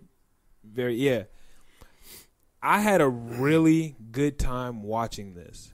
And it's just interesting because camera... You were fucking reading it. I tweaked. But it was very interesting because Kanye, we don't get a chance to see Kanye be Kanye very much anymore. This setting was very close-knit. It gave him an opportunity to really just be himself in the most Kanye way he could. It didn't feel produced. Like, most Kanye interviews are kind of like Drake interviews in the sense where he's kind of controlling it a little bit. This was very candid. This was very just him being Kanye, doing Kanye shit. Right. We got Kanye jokes. We got all that shit. It was very interesting. What was your favorite part? My favorite part... The kibbutz? Nah, when he like explained like how he was gonna name his running party the birthday party. That was the funniest thing to me because he actually saw it as like, this is a joke. I'm gonna change the way they look at this by. He did have some stuff behind it though. Yeah, like he was talking about, because you know where he stands on abortion. He was talking about abortion at his rally, and he was adding in like, I did this because all the kids who are gonna like this. A lot of it was just the joke of birthday party. Mm-hmm. But it was like, it's also going to be like, hey, these kids are going to have birthdays now. And like, while I don't agree with everything Kanye says, while not everybody agrees with everything Kanye says, you just have to respect the honesty. You just have to respect how he is going to say how he feels 100% of the time, unfiltered. That's just the yay way to go about things. I also fuck with the fashion part where he described Virgil and all that, like bringing him up and then him switching to. I enjoyed that. What was it, Louis? Yeah, Louis. Yeah. Yeah, he talked about his relationship with Virgil and how it hurt him when Virgil signed to Louis, and I thought when he first said that, I thought his reasoning was going to be, I wanted Virgil to sign to Yeezy, but his reason was, I was the Louis Vuitton Don. Yeah. He was like, I wanted to be the dude to sign to Louis. And Virgil did it. He was like, that was always my dream. He was like, I wanted to be the Louis Vuitton Don. Right. And then Nick Cannon was like, no, but like he was like, no, like I wanted to be, that's what I wanted to be. He was like, no, nigga, you can't tell me otherwise. And then Kanye was like, but then I really thought about it and I was like, damn, this Gap shit is really what I needed to be. Because he was like, I got fired from Gap. That was hard. I fuck with that. He was like, I got fired from Gap, and now I got a multi-billion-dollar company signed with Gap. He was like, so while I did want to be the Louis Vuitton Don, this is really the shit coming full circle with the Gap shit. So I was like, okay, like that was some fly shit. That was some dope shit. He also talked about being blocked from the Forbes freak a lot. Oh. I thought that this part was interesting for me, just because Forbes was saying he wasn't a billionaire for such a long period of time. And he was saying, Forbes was saying I wasn't a billionaire because I did it in a way that I'm not supposed to do it. I did it in every way that they told me not to do it. I didn't follow these rules. I didn't go down this path because that's the yay way to just do my shit the way I want to do it. And he was like, he said, this is some shit that doesn't just happen. He said, you don't go from having, he's like, I was snubbed, because you don't go from having an evaluation of 250 million to have an evaluation of 3 billion. That he was like, that doesn't happen. He was like, I've been a billionaire for years, and they just didn't want to admit it.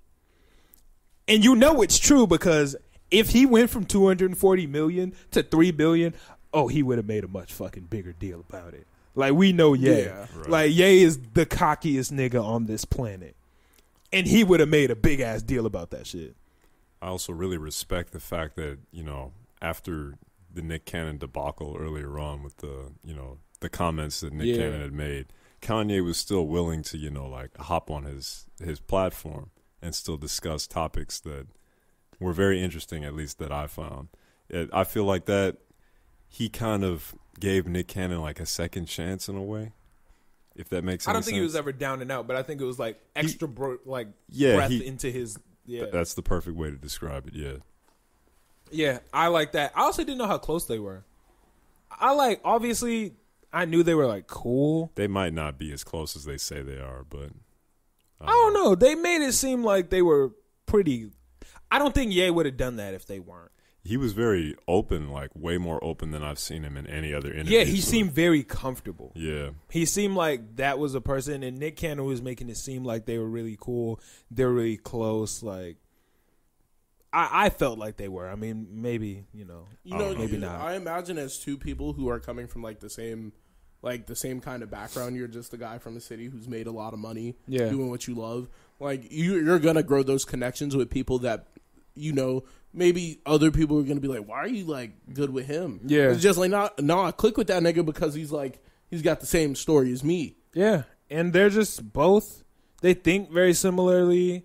They're both creative. Christian, creative, business-minded.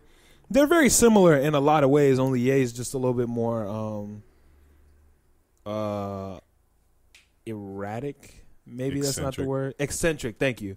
Ye's a little bit more eccentric than Nick Cannon. And, I mean, Ye's music's better. But significantly better. But, yeah, I was glad. I enjoyed their relationship. I'm waiting for part 2.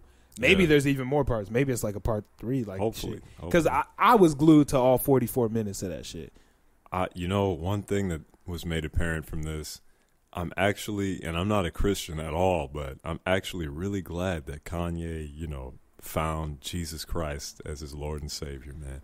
Because that was the medium he needed to, dial in on the shit that he needs to dial in on without being, traditional Kanye, crazy Kanye. Yeah, I think that's what he needed. Yeah. Because if you look at Ye, if you're looking, starting from when he first started, coming up, being a rapper, producer, Through the Wire, Graduation. Once we start to get to the Yeezus, The Life of Pablo, you can start to see, after his mom died, he kind of held it together for a little bit. But then once we get to Yeezus, The Life of Pablo, time range, 2016, he went to the hospital for overexertion, for mania. He went to the hospital because he just couldn't handle the shit. And then he didn't ease back into it. He bounced back fully, put his everything into everything. And you could see him getting more and more erratic. This nigga was wearing a Pellegrino bottle, doing I Love It with Lil Pump on the Tonight Show. You could just, the things he was doing and saying were just so, he talked about this in a Zane Lowe interview.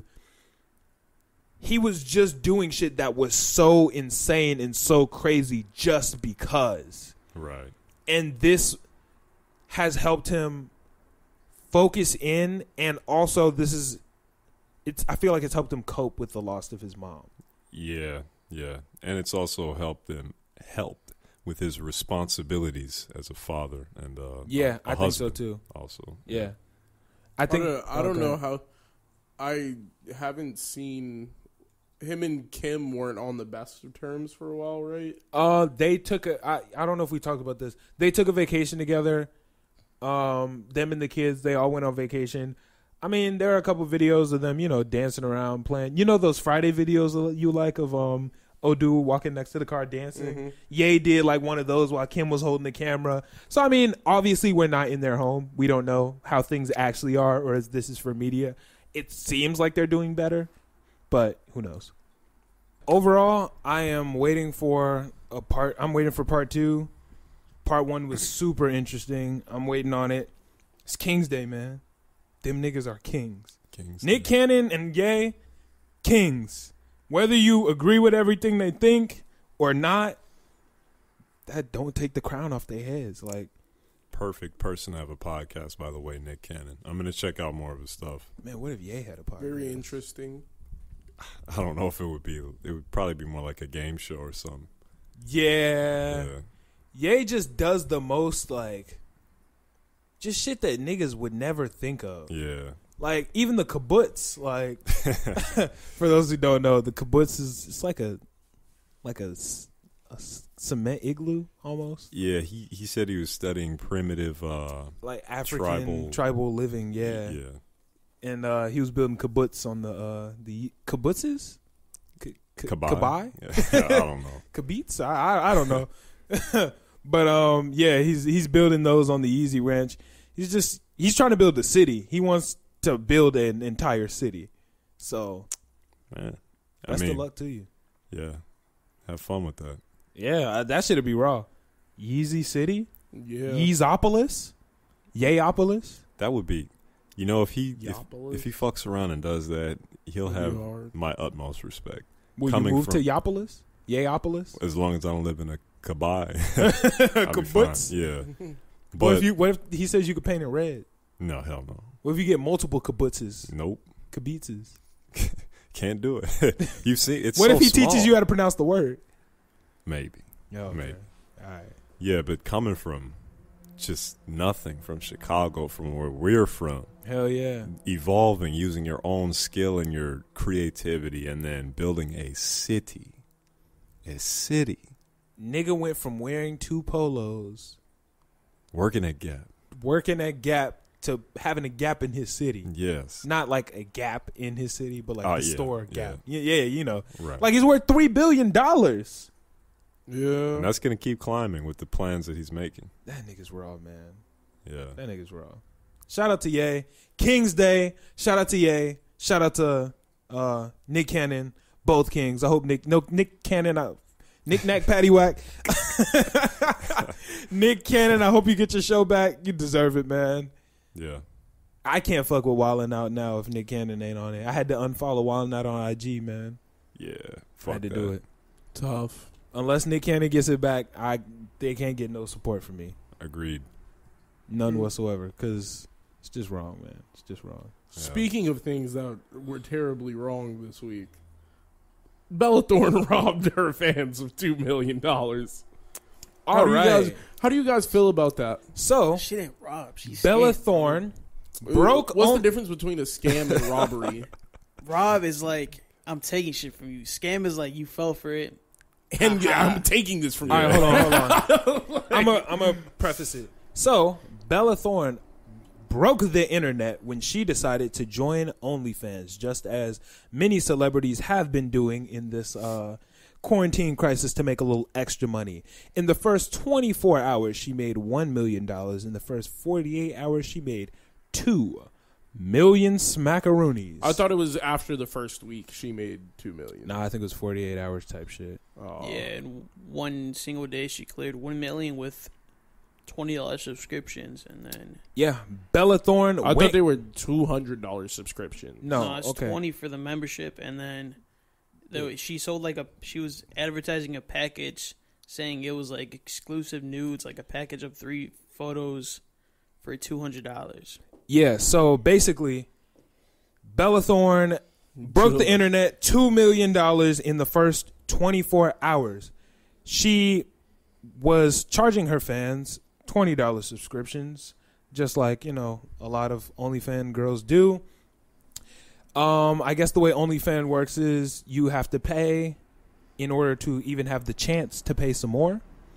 Yeah. So she posted censored pictures of pictures that people thought were going to be nudes, People were paid $200 for these pictures. Jesus Christ. It ended up not being nudes. It was her in lingerie. This, in fact, caused millions, not hundreds of thousands, not hundreds, none of that. Millions of people to demand their money back. OnlyFans has a policy in which if you pay, can't get your money back. Sorry, that's just the way it goes. However, they can't have millions of angry customers wanting their money back. So, got refunded. A lot of the money ended up getting refunded, changing the rules of OnlyFans. So now, it is possible to get refunds. And before, the cap for the most you could pay inside the paywall. So, like, you know, once you pay for the original subscription and then you have to pay more, the original cap was $200. Now, the cap is $50. Where the problem lies is OnlyFans girls are fucking pissed because Bella Thorne is fucking up their money. Before, it was no refunds. Before, you couldn't charge more than $50. I mean, before you could charge up to $200. Now you can't charge more than $50. This is fucking up the way that a lot of OnlyFans girls run their business. And it's changing the rules on them, you know? How do we feel about that? Where we fall? Number one. Which team we on? I think OnlyFans ruined a whole different industry. Well, I think it ruined like What industry? Pornhub. They ruined Pornhub like hardcore. Okay, counter argument. How?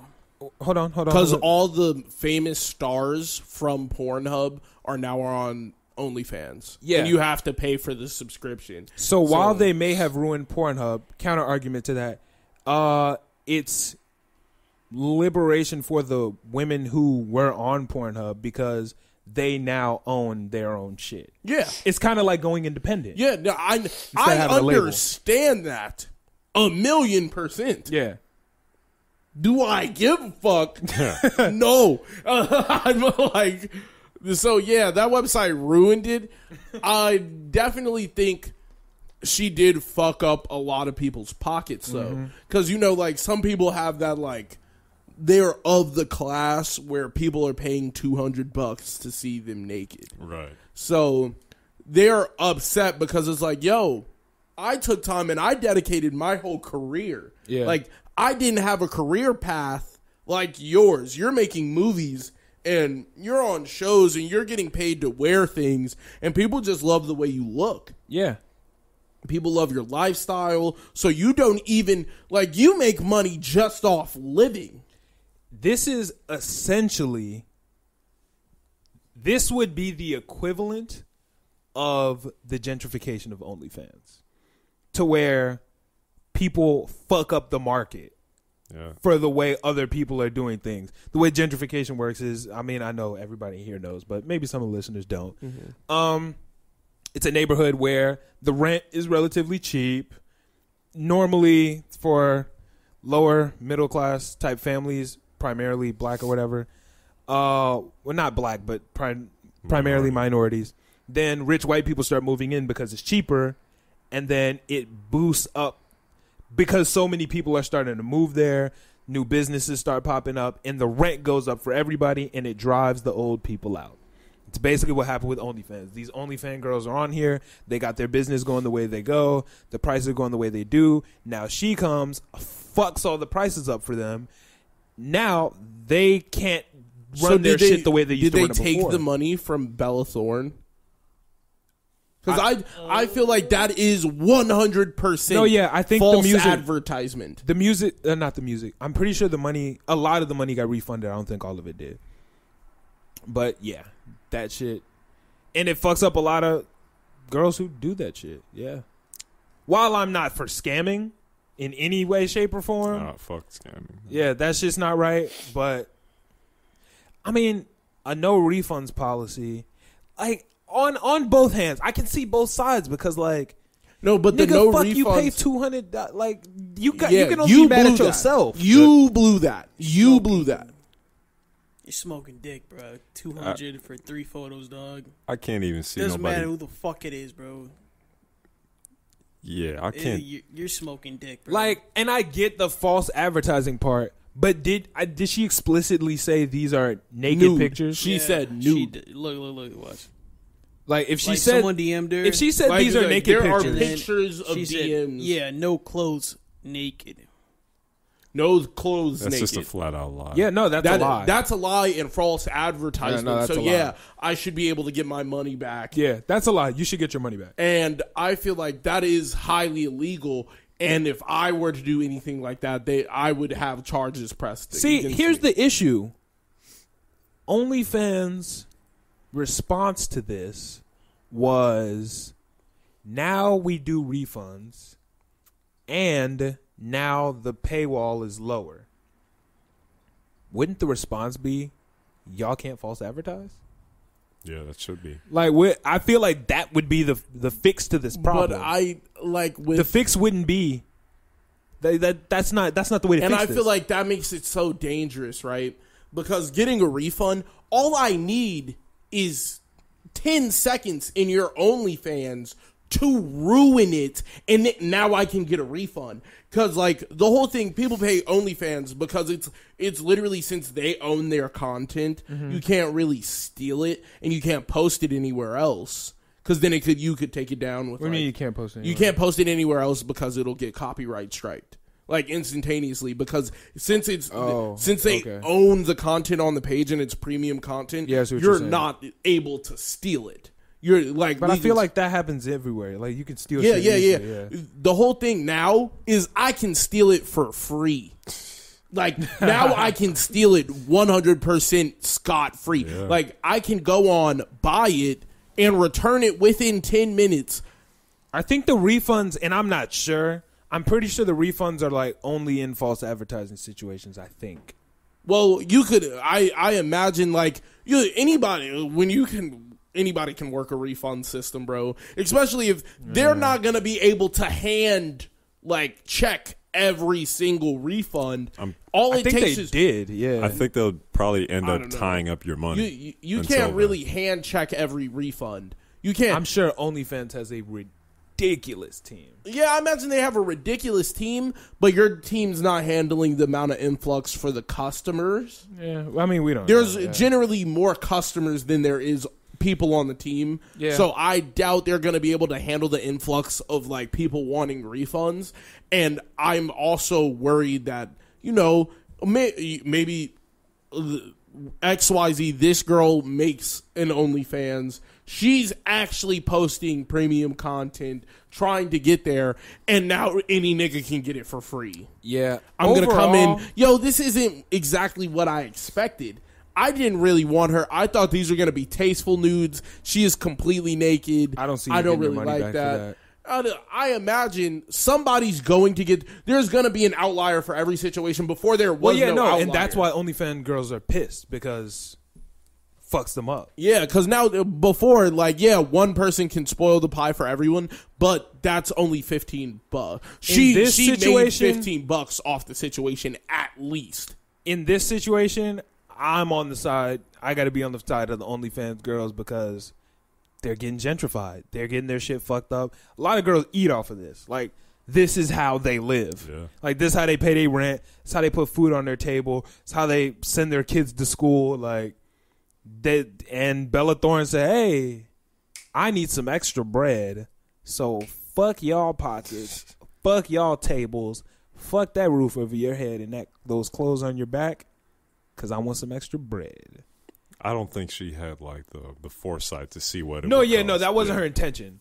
But I feel like people like that fuck the system up for other people. But look at that message. Like I feel like when you're when you're blatantly setting your shit to max price and then getting people to buy it, you kind of had the intention of, I'm about to jug these niggas. Like, y'all are about to get work. I'm pitching mid. I'm selling y'all mid-pack at 100%. You're coming in, you're thinking you're about to get exactly what you want. That's like if you went to the store, right, and you bought a shirt, and the person who's selling you the shirt is like, yeah, it is your size, 100%. Like, this is exactly what you want. See, another thing that just popped into my head is while I'm not like on Bella Thorne's side on here. Bella Thorne probably doesn't run her OnlyFans page. Like, I just thought about it. I'm sure this isn't Bella Thorne texting this. That's possible. Yeah. Like, it can't be. I'm not gonna lie to you guys. I do hate OnlyFans though. Okay, and why is that? I hate OnlyFans because it ruined like free porn. It ruined like Pornhub and all the other websites. Because now all the like mainstream people who used to post it, like the rank 1 girl and the rank 2 girl and all of them are gone. All the like big shots have left and went to like OnlyFans or another app that is similar to OnlyFans. Historically speaking, when something like this happens, the two companies now have to battle it out. And the winner is normally the consumer. Because if girls are making more money on OnlyFans than they were making on Pornhub, Pornhub is going to start losing money if everybody starts leaving. So they have to find a way to make their money back and get their girls back. But this is But now they have to start paying the girls more money, or they have to start changing things or getting rid of subscriptions or doing whatever they have to do. And in the end of that, you're going to end up being the winner. Yeah, but I see there's a difference between this one because they're interconnected still. They don't post full. The difference now is like girls don't post full videos anymore. So they post like a snippet trying to get you to go to the other page. So like instead of you getting the full video, what you were used to, now you get like 2 minutes. You have 2 minutes of this video and it's going to be like, get the full video on my OnlyFans. So that is where I feel like it ruined it because Pornhub is still making their money. They still have people who are signing premium subscriptions.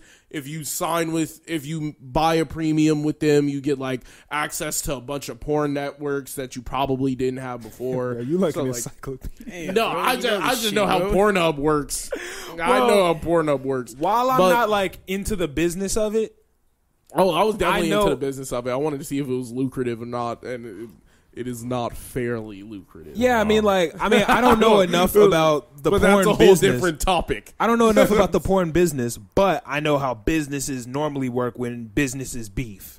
And businesses beefing normally end up in consumers getting the shit that they want in the end. So while I don't know how it's going to work out, the invisible hand of economics is going to end up making sure you win. I hope I do. You're going to have to. At the end of the day, I hope I do. Because Pornhub's going to have to start doing something to either pay girls more or, I don't know, make subscriptions more free so more people come on there. I don't know. But then OnlyFans might be like, oh shit, now we're losing all of our people again. OnlyFans free now. So now you can get all this shit for free. You just got to pay the paywall later. You know?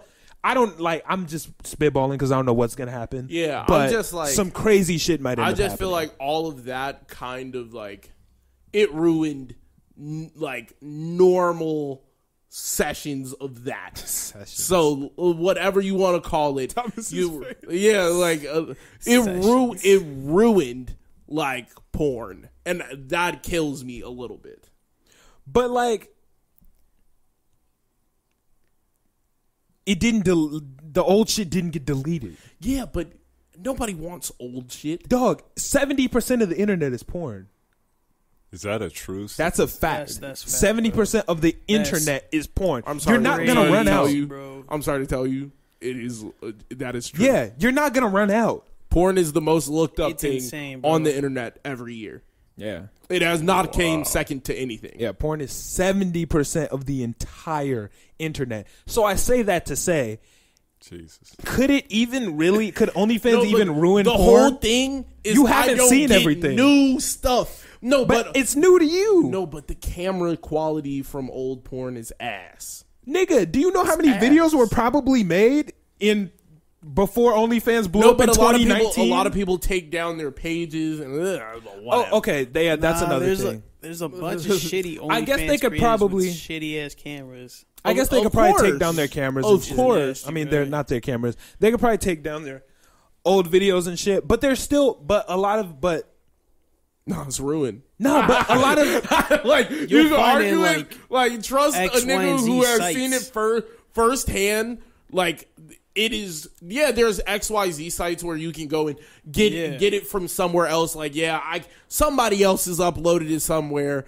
But 90% of that shit is a virus. But a lot of the old shit, you don't want to be fucking around with unsafe websites, and then you also don't want to be like. So I'm like, yeah, I think it has really hurt that. But the issue, or not the issue, the thing is, As a lot consumer, of the I'm disappointed.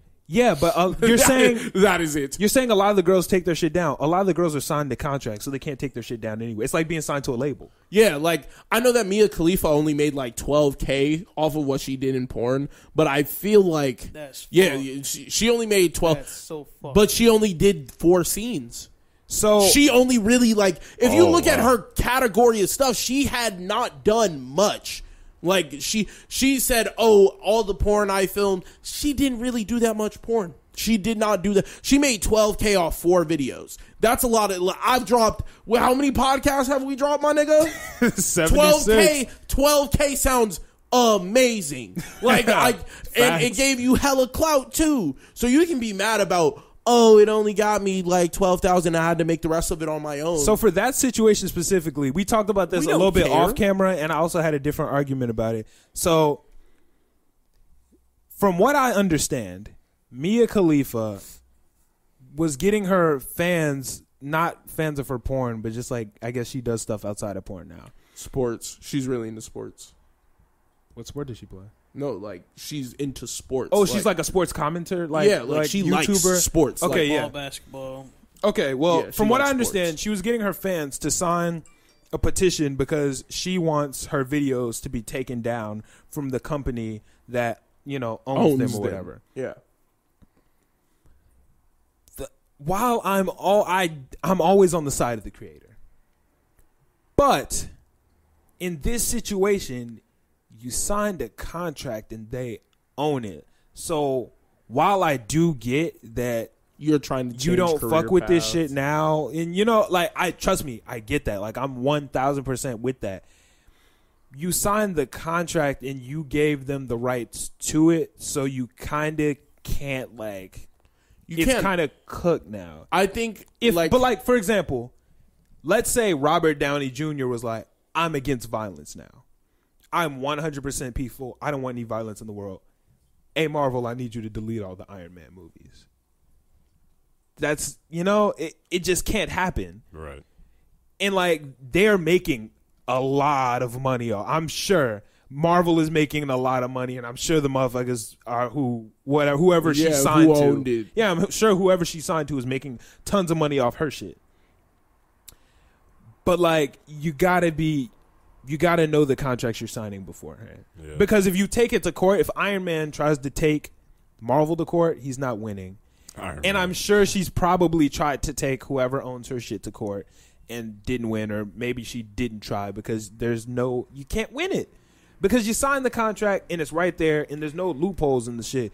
Unless she was under 18 or they forced her to, it's kind of cooked.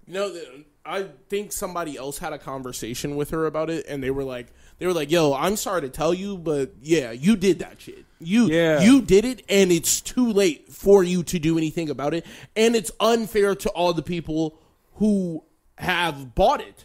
They were like, they bought it, they own it now, so you can't even do anything. I don't want to sound about that. unsympathetic because of the situation we're talking and how vulnerable it is. Yeah, but that's why I kind of drew the comparison to the Iron Man shit. It's the same thing that happens in music.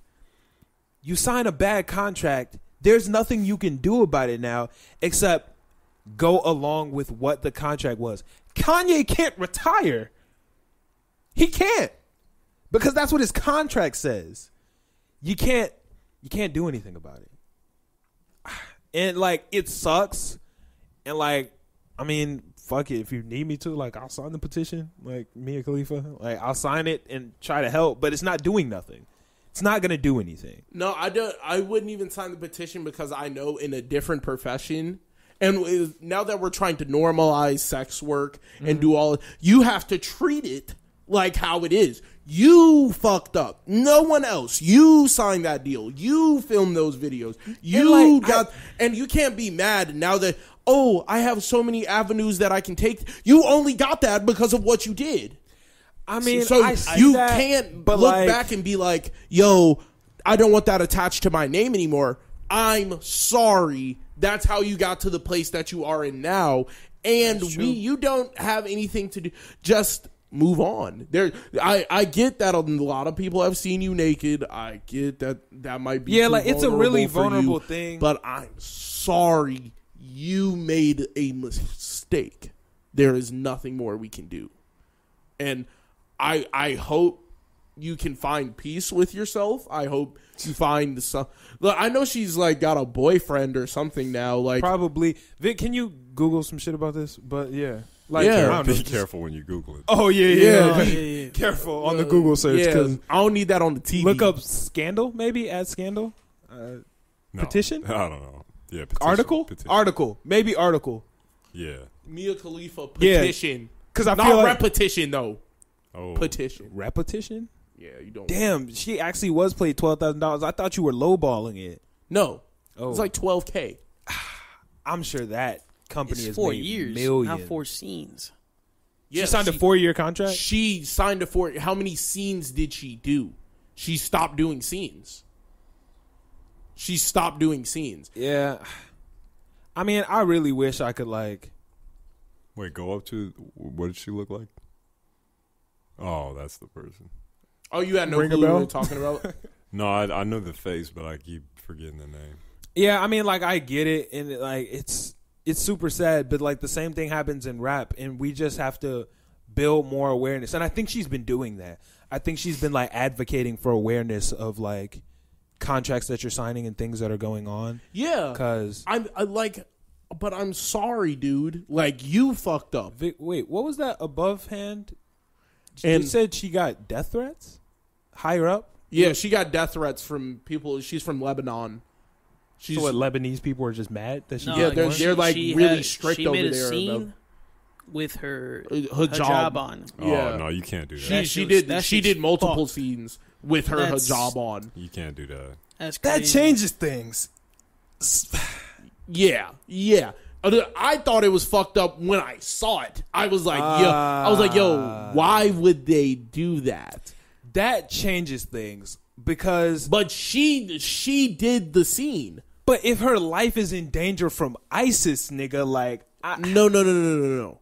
It's too. Nigga, you think they're gonna forgive her just because the video's down, nigga? No, they don't care. The video then done its damage, and the whole thing is she is supposed to be a proud Lebanese woman, and this is not how Lebanese people act. So I would kill you just off the idea of you doing porn. It had nothing to do with the hijab. They were like, we already don't like that you're Lebanese from Lebanon. She's in a bad spot. Like, we don't like that you did porn anyway. We don't like women showing their body too much anyway. Like, and then you full on did porn in a hijab? No, you're dying. But like, while I understand the contract part, I just can't help but feel bad for her. Yeah, of course. Like, I feel bad for niggas who sign terrible deals. Yeah, that's what I'm saying. Like, I felt bad for Uzi. I feel bad for, but guess the fuck what? When you were in the position where you needed the money, you signed that motherfucker. Now that you have the money and you're looking back, it wasn't really worth it. I mean, but it's not worth it because you have money now. Like, I can't, that's the part of it that I can't look past. Because I know your initial intention. Shit, I'm about to get the bag. Then when you got a lot of bag and a lot of people were fucking with you. A lot of bag. Yeah, like, when you had too much bag, you look back at it like, yo, that $12K was nothing. I blow $12K in an afternoon. I don't think it's about the money, though. I think it's about, like, her life is in danger and she don't have clothes on. It's already too late. It's already, you can argue that, yeah, they could take down that scene. That would not do anything. While, like, okay, first off, I'm very aware that because they're already livid. I'm very aware that I'm moving the goalpost right now because, like, I mean, if this was like a rapper situation, I'd probably be like, sorry, nigga. So, I mean, Tory Lanez. No, that it's had not nothing the to same. do with a Not the contract. same. He shot Megan Thee Stallion. That's complete. Just fuck. That was But I'm saying, like, a completely rapper different. signed a bad contract, I'd just be like, damn, nigga, like, read your next contract. So, I mean, I get that I'm Like, changing the don't goalposts, you but have it's a lawyers for little this shit? more vulnerable. I don't know. I feel bad for you. I I feel bad hope for everything you too. works out. I But hope maybe if we the company. want to normalize sex work, then you have to deal with the repercussions that everybody else deals with. It's, yo, you did something, you signed a contract, you fucked up. Maybe you need to reevaluate your decisions more. Maybe you can, like, maybe you shouldn't have done porn in the first place. You know, when But you think about it, would you have the following that you have now? No. I don't think so. when you stop and think about it, the porn industry and porn stars are really a lot like rappers. Signed yeah. a bad contract. Like, really think about it. Think about how many Fast cash, OnlyFans. signing bad contracts, Starving artists. Think about how many OnlyFans girls are probably out there made of OnlyFans because they see other OnlyFans, popping up, getting big.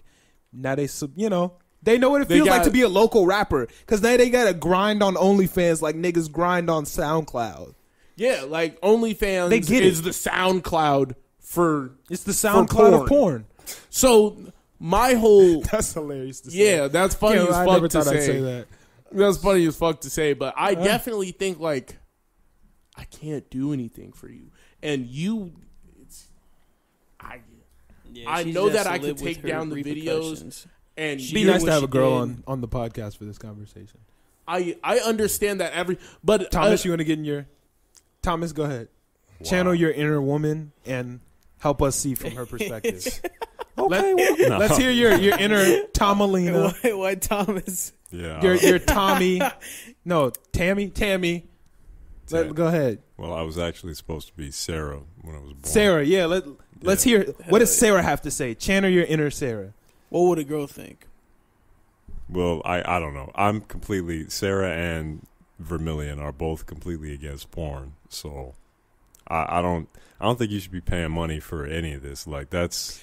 I think that's crazy. You're Gonna be honest. You're Paying money for porn. That's Oh crazy. yeah.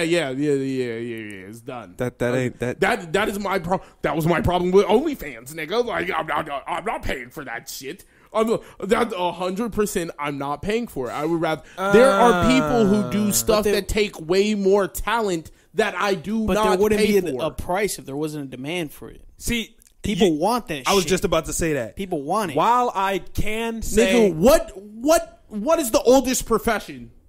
Yeah. What is the oldest profession? May I ask? Prostitution, my nigga. Yeah. There has been a demand for sex all of human history. Yeah. Okay, there has wait. been a demand for sex because that is one thing that has not changed. People have sex. Hold on. That is something that has been going on forever. While Malcolm, the regular guy, would say, yeah, don't pay for porn. It's probably stupid. Malcolm, the businessman, has to say, you got to support these people. You got to. You got to support them. How do I support a ad? How do I support a YouTuber? I watch your video. You get ad revenue. That is how I Why do I want have to to be able to support them, support you. Huh? Why do I have to support them? Because I'm indulging they- in what you do. They grinding just like you grinding. But I don't have any connection. No, to but that, that- But I'm That's- saying if you... That's also my. I'm not paying not for like porn. Not you just like, let's just go pay I'm- like I don't watch porn, let's just go pay money for porn. Yeah. But I'm saying if you watching it already, why give your money to the huge corporations and not the little people? I guess by that. You see what I'm saying? Like if you already in the ballpark, I'm already giving, but I'm still. I pay a premium to even like OnlyFans is getting a cut of the pie too. It's not like OnlyFans is like okay. I think OnlyFans. I think we were reading about the Bella Thorne. I think Bella makes 100, or just the OnlyFans girls make 100% of the profit, and OnlyFans takes the ad revenue.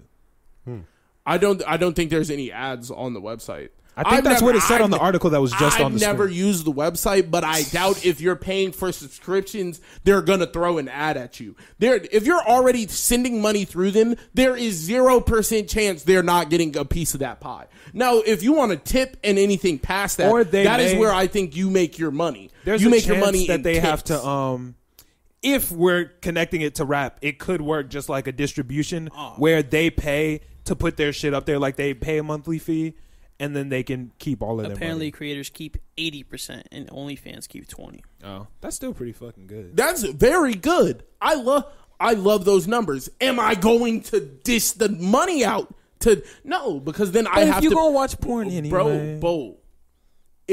But I don't. What if I don't want to watch the same girl? I gotta pay $30. I gotta pay this girl $15. This girl $15. This girl $15. Why can't I? I just want access. I want boom. I want this. I want boom. Boom. Like that is what I want. All right, look, maybe I gotta get the numbers right, but there's a way to support them. There's a way. Yeah, through ad revenue. I think ad revenue should be the way that is the currency I pay them in. I watch this ad, it blows. They're trying to brainwash me into buying something. Blah blah blah. Boom, skip ad. Get right to the video. That is how I should be paying. Oh man, I never want to talk to you about porn again. Yo, I'm not gonna lie. I don't 40 minutes, 30 minutes of porn with C2. Like I don't think we're gonna post this because it's gonna get us flagged. So we might as well just stop talking about it now. Yeah. This is 100. We said the word sex, porn too much for this video. Have you listened to an episode of our podcast before? We say some wild shit. Yeah. That doesn't get flagged. But I think this is 100. We've said sex way too much for YouTube not to. Here's an idea. Stop saying it. It's too late. It's too late. We had a whole conversation about porn. What else we got? What else we got on the queue? I think that's pretty much it for today. Been a great King's Day, and we had a good OnlyFans talk. So Queen's Day too. No? Well, we'll have a Queen's Day one of these days. There's not only girls on OnlyFans. Only mans? No, there's dudes who post videos. they just like, they're promiscuous dudes who run around and have sex with a lot of girls. I can't see them making too much money.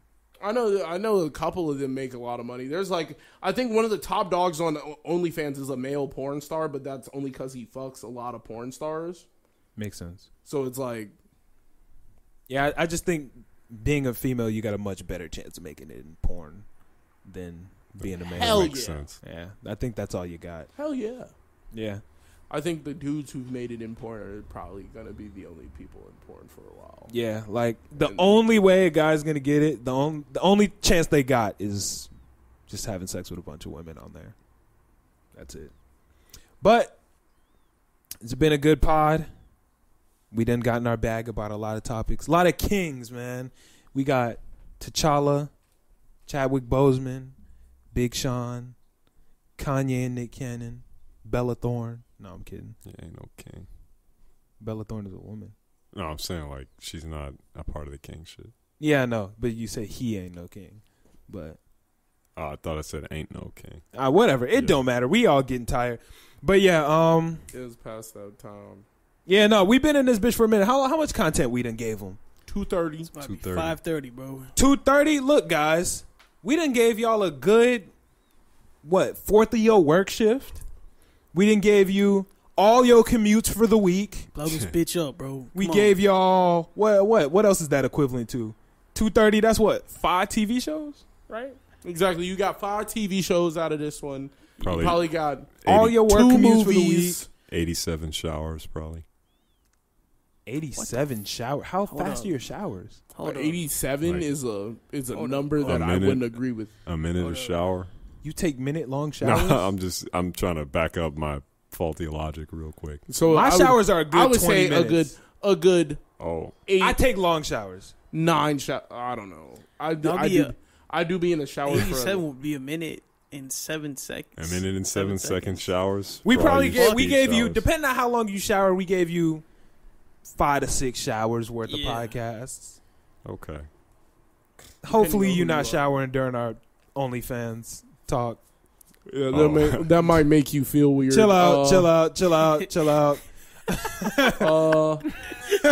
What? I said it might make you feel weird. Come on, bro. There was nothing. There was no sexual innuendo. None. We have fun on this podcast, man. We really just be in this bitch having fun. All right, we were about to get up out of here, but we low-key forgot that we were going to review an album that we listened to this week, or EP. I think it was an EP. Otaku's Retribution by Otaku Guide. Fucks with the podcast heavy. Listen to the shit. I fucked with it, so we decided we were going to review it and listen to it and tell y'all what we think. 3-song track list. Yeah. Gonna be honest, I fucked with it.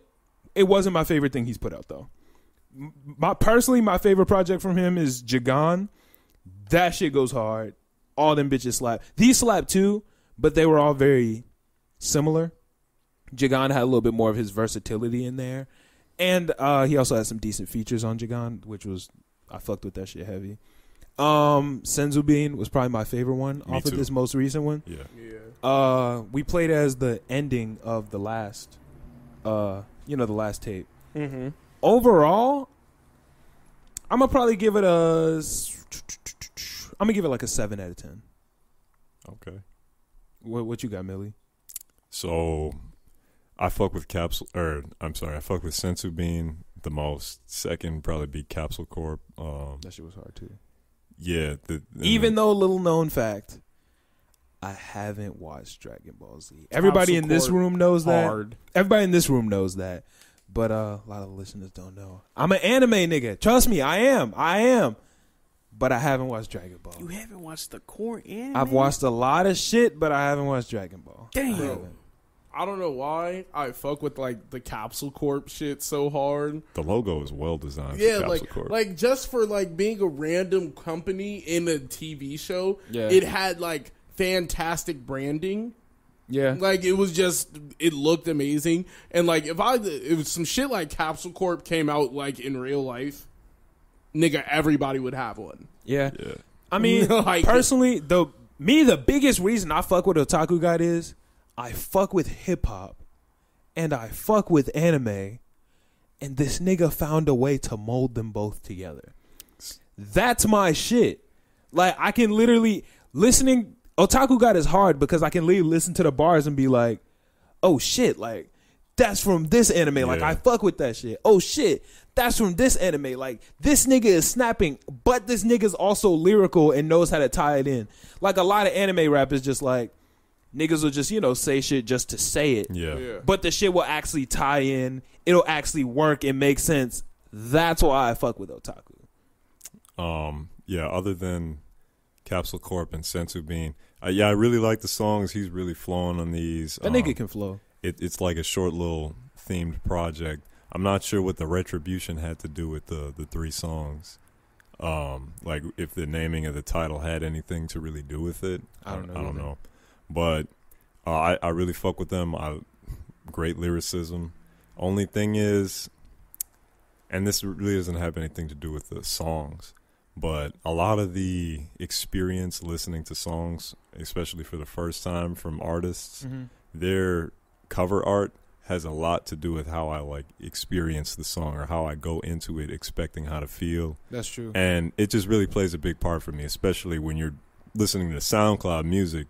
The damn cover art is all over your screen 90% of the time. That's facts. So I wasn't a fan of this cover art at all. I thought I wasn't either. I feel like on the next project, definitely throw more money towards the cover art for Jagan is cold though. You see his Avi?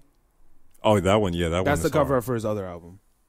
That one is hard. That's just hard to me. If you could hit that mark or even go a little bit like above that for your next project, you'd be solid, because that visual experience is a lot that people don't account for. And I think that's something you can play off very well for anime. Yeah, because definitely. you can really make your shit raw and like anime themed. I think that shit's hard because that's what he does in a lot of his other shit. A lot of shit he like does screen caps and like mixes it with the anime and shit. There's one where he's like, I think it's called the Big Three, where he's got like that shit is guys. Raw. Yeah, that cover art is cold. It's him, Krissa, and I think Slick, I want to say. So what I liked about the project more than anything, I like how his voice hits the beat. Yeah, I like he's his aggressive. His beat selection to me was a little bit iffy, but like I fucked with his voice. Let alone, I'm looking at his cover arts right now. Yeah, he's got a lot of anime. The one with him and Krista is raw as fuck. Like, look at the big 3 cover art. That shit is clean. That's bussin'. That's hard. Wait, not that one. Go back to the other one. The big 3 one is cold, but the one I fuck with is boom. The Water 7. Come on, man. That's nice. Yeah. That's hard. But Water 7 is a fantastic arc in One Piece. Oh my god, everybody watch One Piece. Otaku's right the one that actually got me to. I think I'm about to get back into One Piece. You have to. You have to. Ooh, before I forget, one more critique I had. Not so much for this EP. This EP was decent, but for some of his older songs and for his last EP, I want the mixing to be a little bit better. The mixing in some parts. The vocals and such aren't like where I want them to be fully. It's not enough to take away. Like sometimes I listen to shit and I'm like, I can't listen to this because it's just not right at all. This wasn't that. Like his last EP wasn't that. But some of the songs, it just would have been a little bit easier to hear him if the beat was a little bit louder. I understand. Yeah, but I think that comes with time of like mastering your music. Yeah, I don't know if he engineers the shit or who engineers the shit. I don't know. But that was the one critique. I know this is supposed to be a review of Otaku's Retribution, but Jagan is just my shit. That shit is so hard, bro. Like, for those who don't know, like, this shit got shout-outs from, like, big names type shit. Like, you know who Supreme Dreams is? No. You ever seen RDC World? Their content? Yeah. Yeah. Oh, he got a shout-out from them. Oh. King Vader played his shit in the video. GG's. Yeah, like GG's. this nigga's actually doing shit because like black anime down. is becoming like that's like a culture. Like that's some shit that like was underground and like unheard of and unthought about for a really long time. It was just like anime was for Asian people and like white kids, but like mixing it with hip hop brings it into the black culture and really like pushes it to the forefront. So people like RDC, Anime House, King Vader, they're all, and Otaku are all pushing this shit together. Yeah. To continue the movement forward. I always felt like I didn't even think anime was like not to like Yeah. I never thought it was a white thing. Because I figured out about anime from my dad. My dad loved kung fu movies. Yeah. And that's where I think a lot of people stem to anime to. Mm-hmm. It is either their parents or them like kung fu movies. While I don't can also lean into like more into Asian culture, which might put you on to anime. While I don't feel like anime is a primarily white thing, I think a lot of the stigma around anime has always been like uncool, dorky, like that type of thing. And as of recent, it's become cool, and I feel like a lot of that is coming from... It does make me sick that a lot of people just watch anime for the sake of like, everybody cool, watches like anime. Travis Scott type shit, yeah. So... I don't know, like Lil Uzi got the anime girl tatted on him. Like, that nigga fuck with anime. The anime, like, general experience for a lot of people, like, that I even experienced was like that late night Cartoon Network, Toonami, they throw on that Bleach, they throw on that Naruto Shippuden, and then they would throw on Dragon Ball Z, and that was cool. Everybody like nobody would call you lame if you brought up Goku. But those are like the basic ones. They are very basic. Yeah. Once you start to like get into it, like if you were in 4th, 5th grade and started talking to niggas about like some Inuyasha type shit, niggas would be like, bro, you lame as fuck, get the fuck out of here. Like, what are you doing? We talk about Total Drama Island. That was my body. I loved anime even back then, and I was like, I just didn't tell my friends because all my friends were like, that shit lame. Yeah, that niggas was like, that shit was lame. Like even you were like, that's Dragon Ball Z shit. I was like, nigga, that shit lame. Nigga, if you don't go watch some Ben 10, I was like, fuck Ben 10, Goku on fucking Namek right now. You were still watching Ben 10. I was watching Ben 10, of course. Yeah. But nigga, I'm sitting there like, I loved Dragon Ball Z, and I could never share that passion with anyone. Yeah, I could never talk to anybody about Goku. There was one kid, actually, one solo, and shout out to you if you know who you are, and you're the homie forever. Yeah, and like that's why I fuck with motherfuckers like Otaku God, because they're blending the shit together and helping further the culture of anime, hip hop, black cool, blurred, nerdy, all that shit all together. Like, it's niggas like this that we need. Niggas like this that are like, yo, we about to appreciate you, bro. Yeah, bro, I fuck with you heavy. We still trying to get an interview with you. We'll find a way to get to you and all that shit. Yes. But that shit was hard. I fucked with Otaku's Retribution. I'm waiting for some more shit from you. I'm gonna be listening. I'm gonna give you an actual number right now. Oh yeah, we didn't. I rated it a 7. You gave it a 7. Yeah. I'm gonna give this an 8. If you get us an 8, listen to Jagan. I might be pronouncing it wrong. I'm gonna give it a 7. 7, Vic. It's a solid 7. It's definitely some shit I work out to. It's very aggressive tracks, which I like. You don't watch anime. Nah, I don't. Yeah, get the fuck out. No, I'm playing. Sorry, I'm not cool, bro. The fuck out. No, I'm just playing. But overall, good ass project. I'm telling you, if you fucked with this, you're gonna fuck with the other one way harder. I'm gonna check it out, bro. The beats on that bitch. I'm gonna check it out. You gonna fuck with it. I promise you. Shonen. I think I showed you that bitch. You showed that one. Life is a shonen. You didn't know, man. This nigga Otaku, he raw as fuck. He also the one who put me on the spell break. So, shout out to him. Yeah, I was telling these guys about a game that I've been playing all this week. Called not all this week. I've been playing all day. Found it just came out today. But yeah, Otaku tweeted out on Twitter, said it was free. I saw it was a battle royale that wasn't guns, and I was like, oh, I'm in. He was like, oh. I was like, these niggas, they got me sold. So I was like, fuck it. Let's check it out. If it's raw, it's raw. That's just decent. I'm fucking with it. It's downloading right now on PlayStation. I'm fucking with it.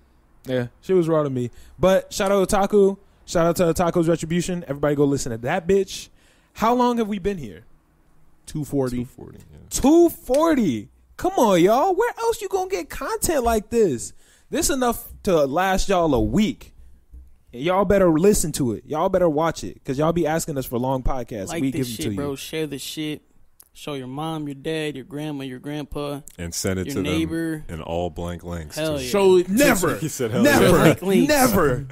Never send it. Show it to a stranger. Show it to your doorman. If you don't have a doorman, just show it to your door. Show it to Show it to dogs on the street. Hell yeah. Just play it in your window. Let the people who are walking down the street plays, bro. Yeah. Go ahead. Blast it when you driving down the street.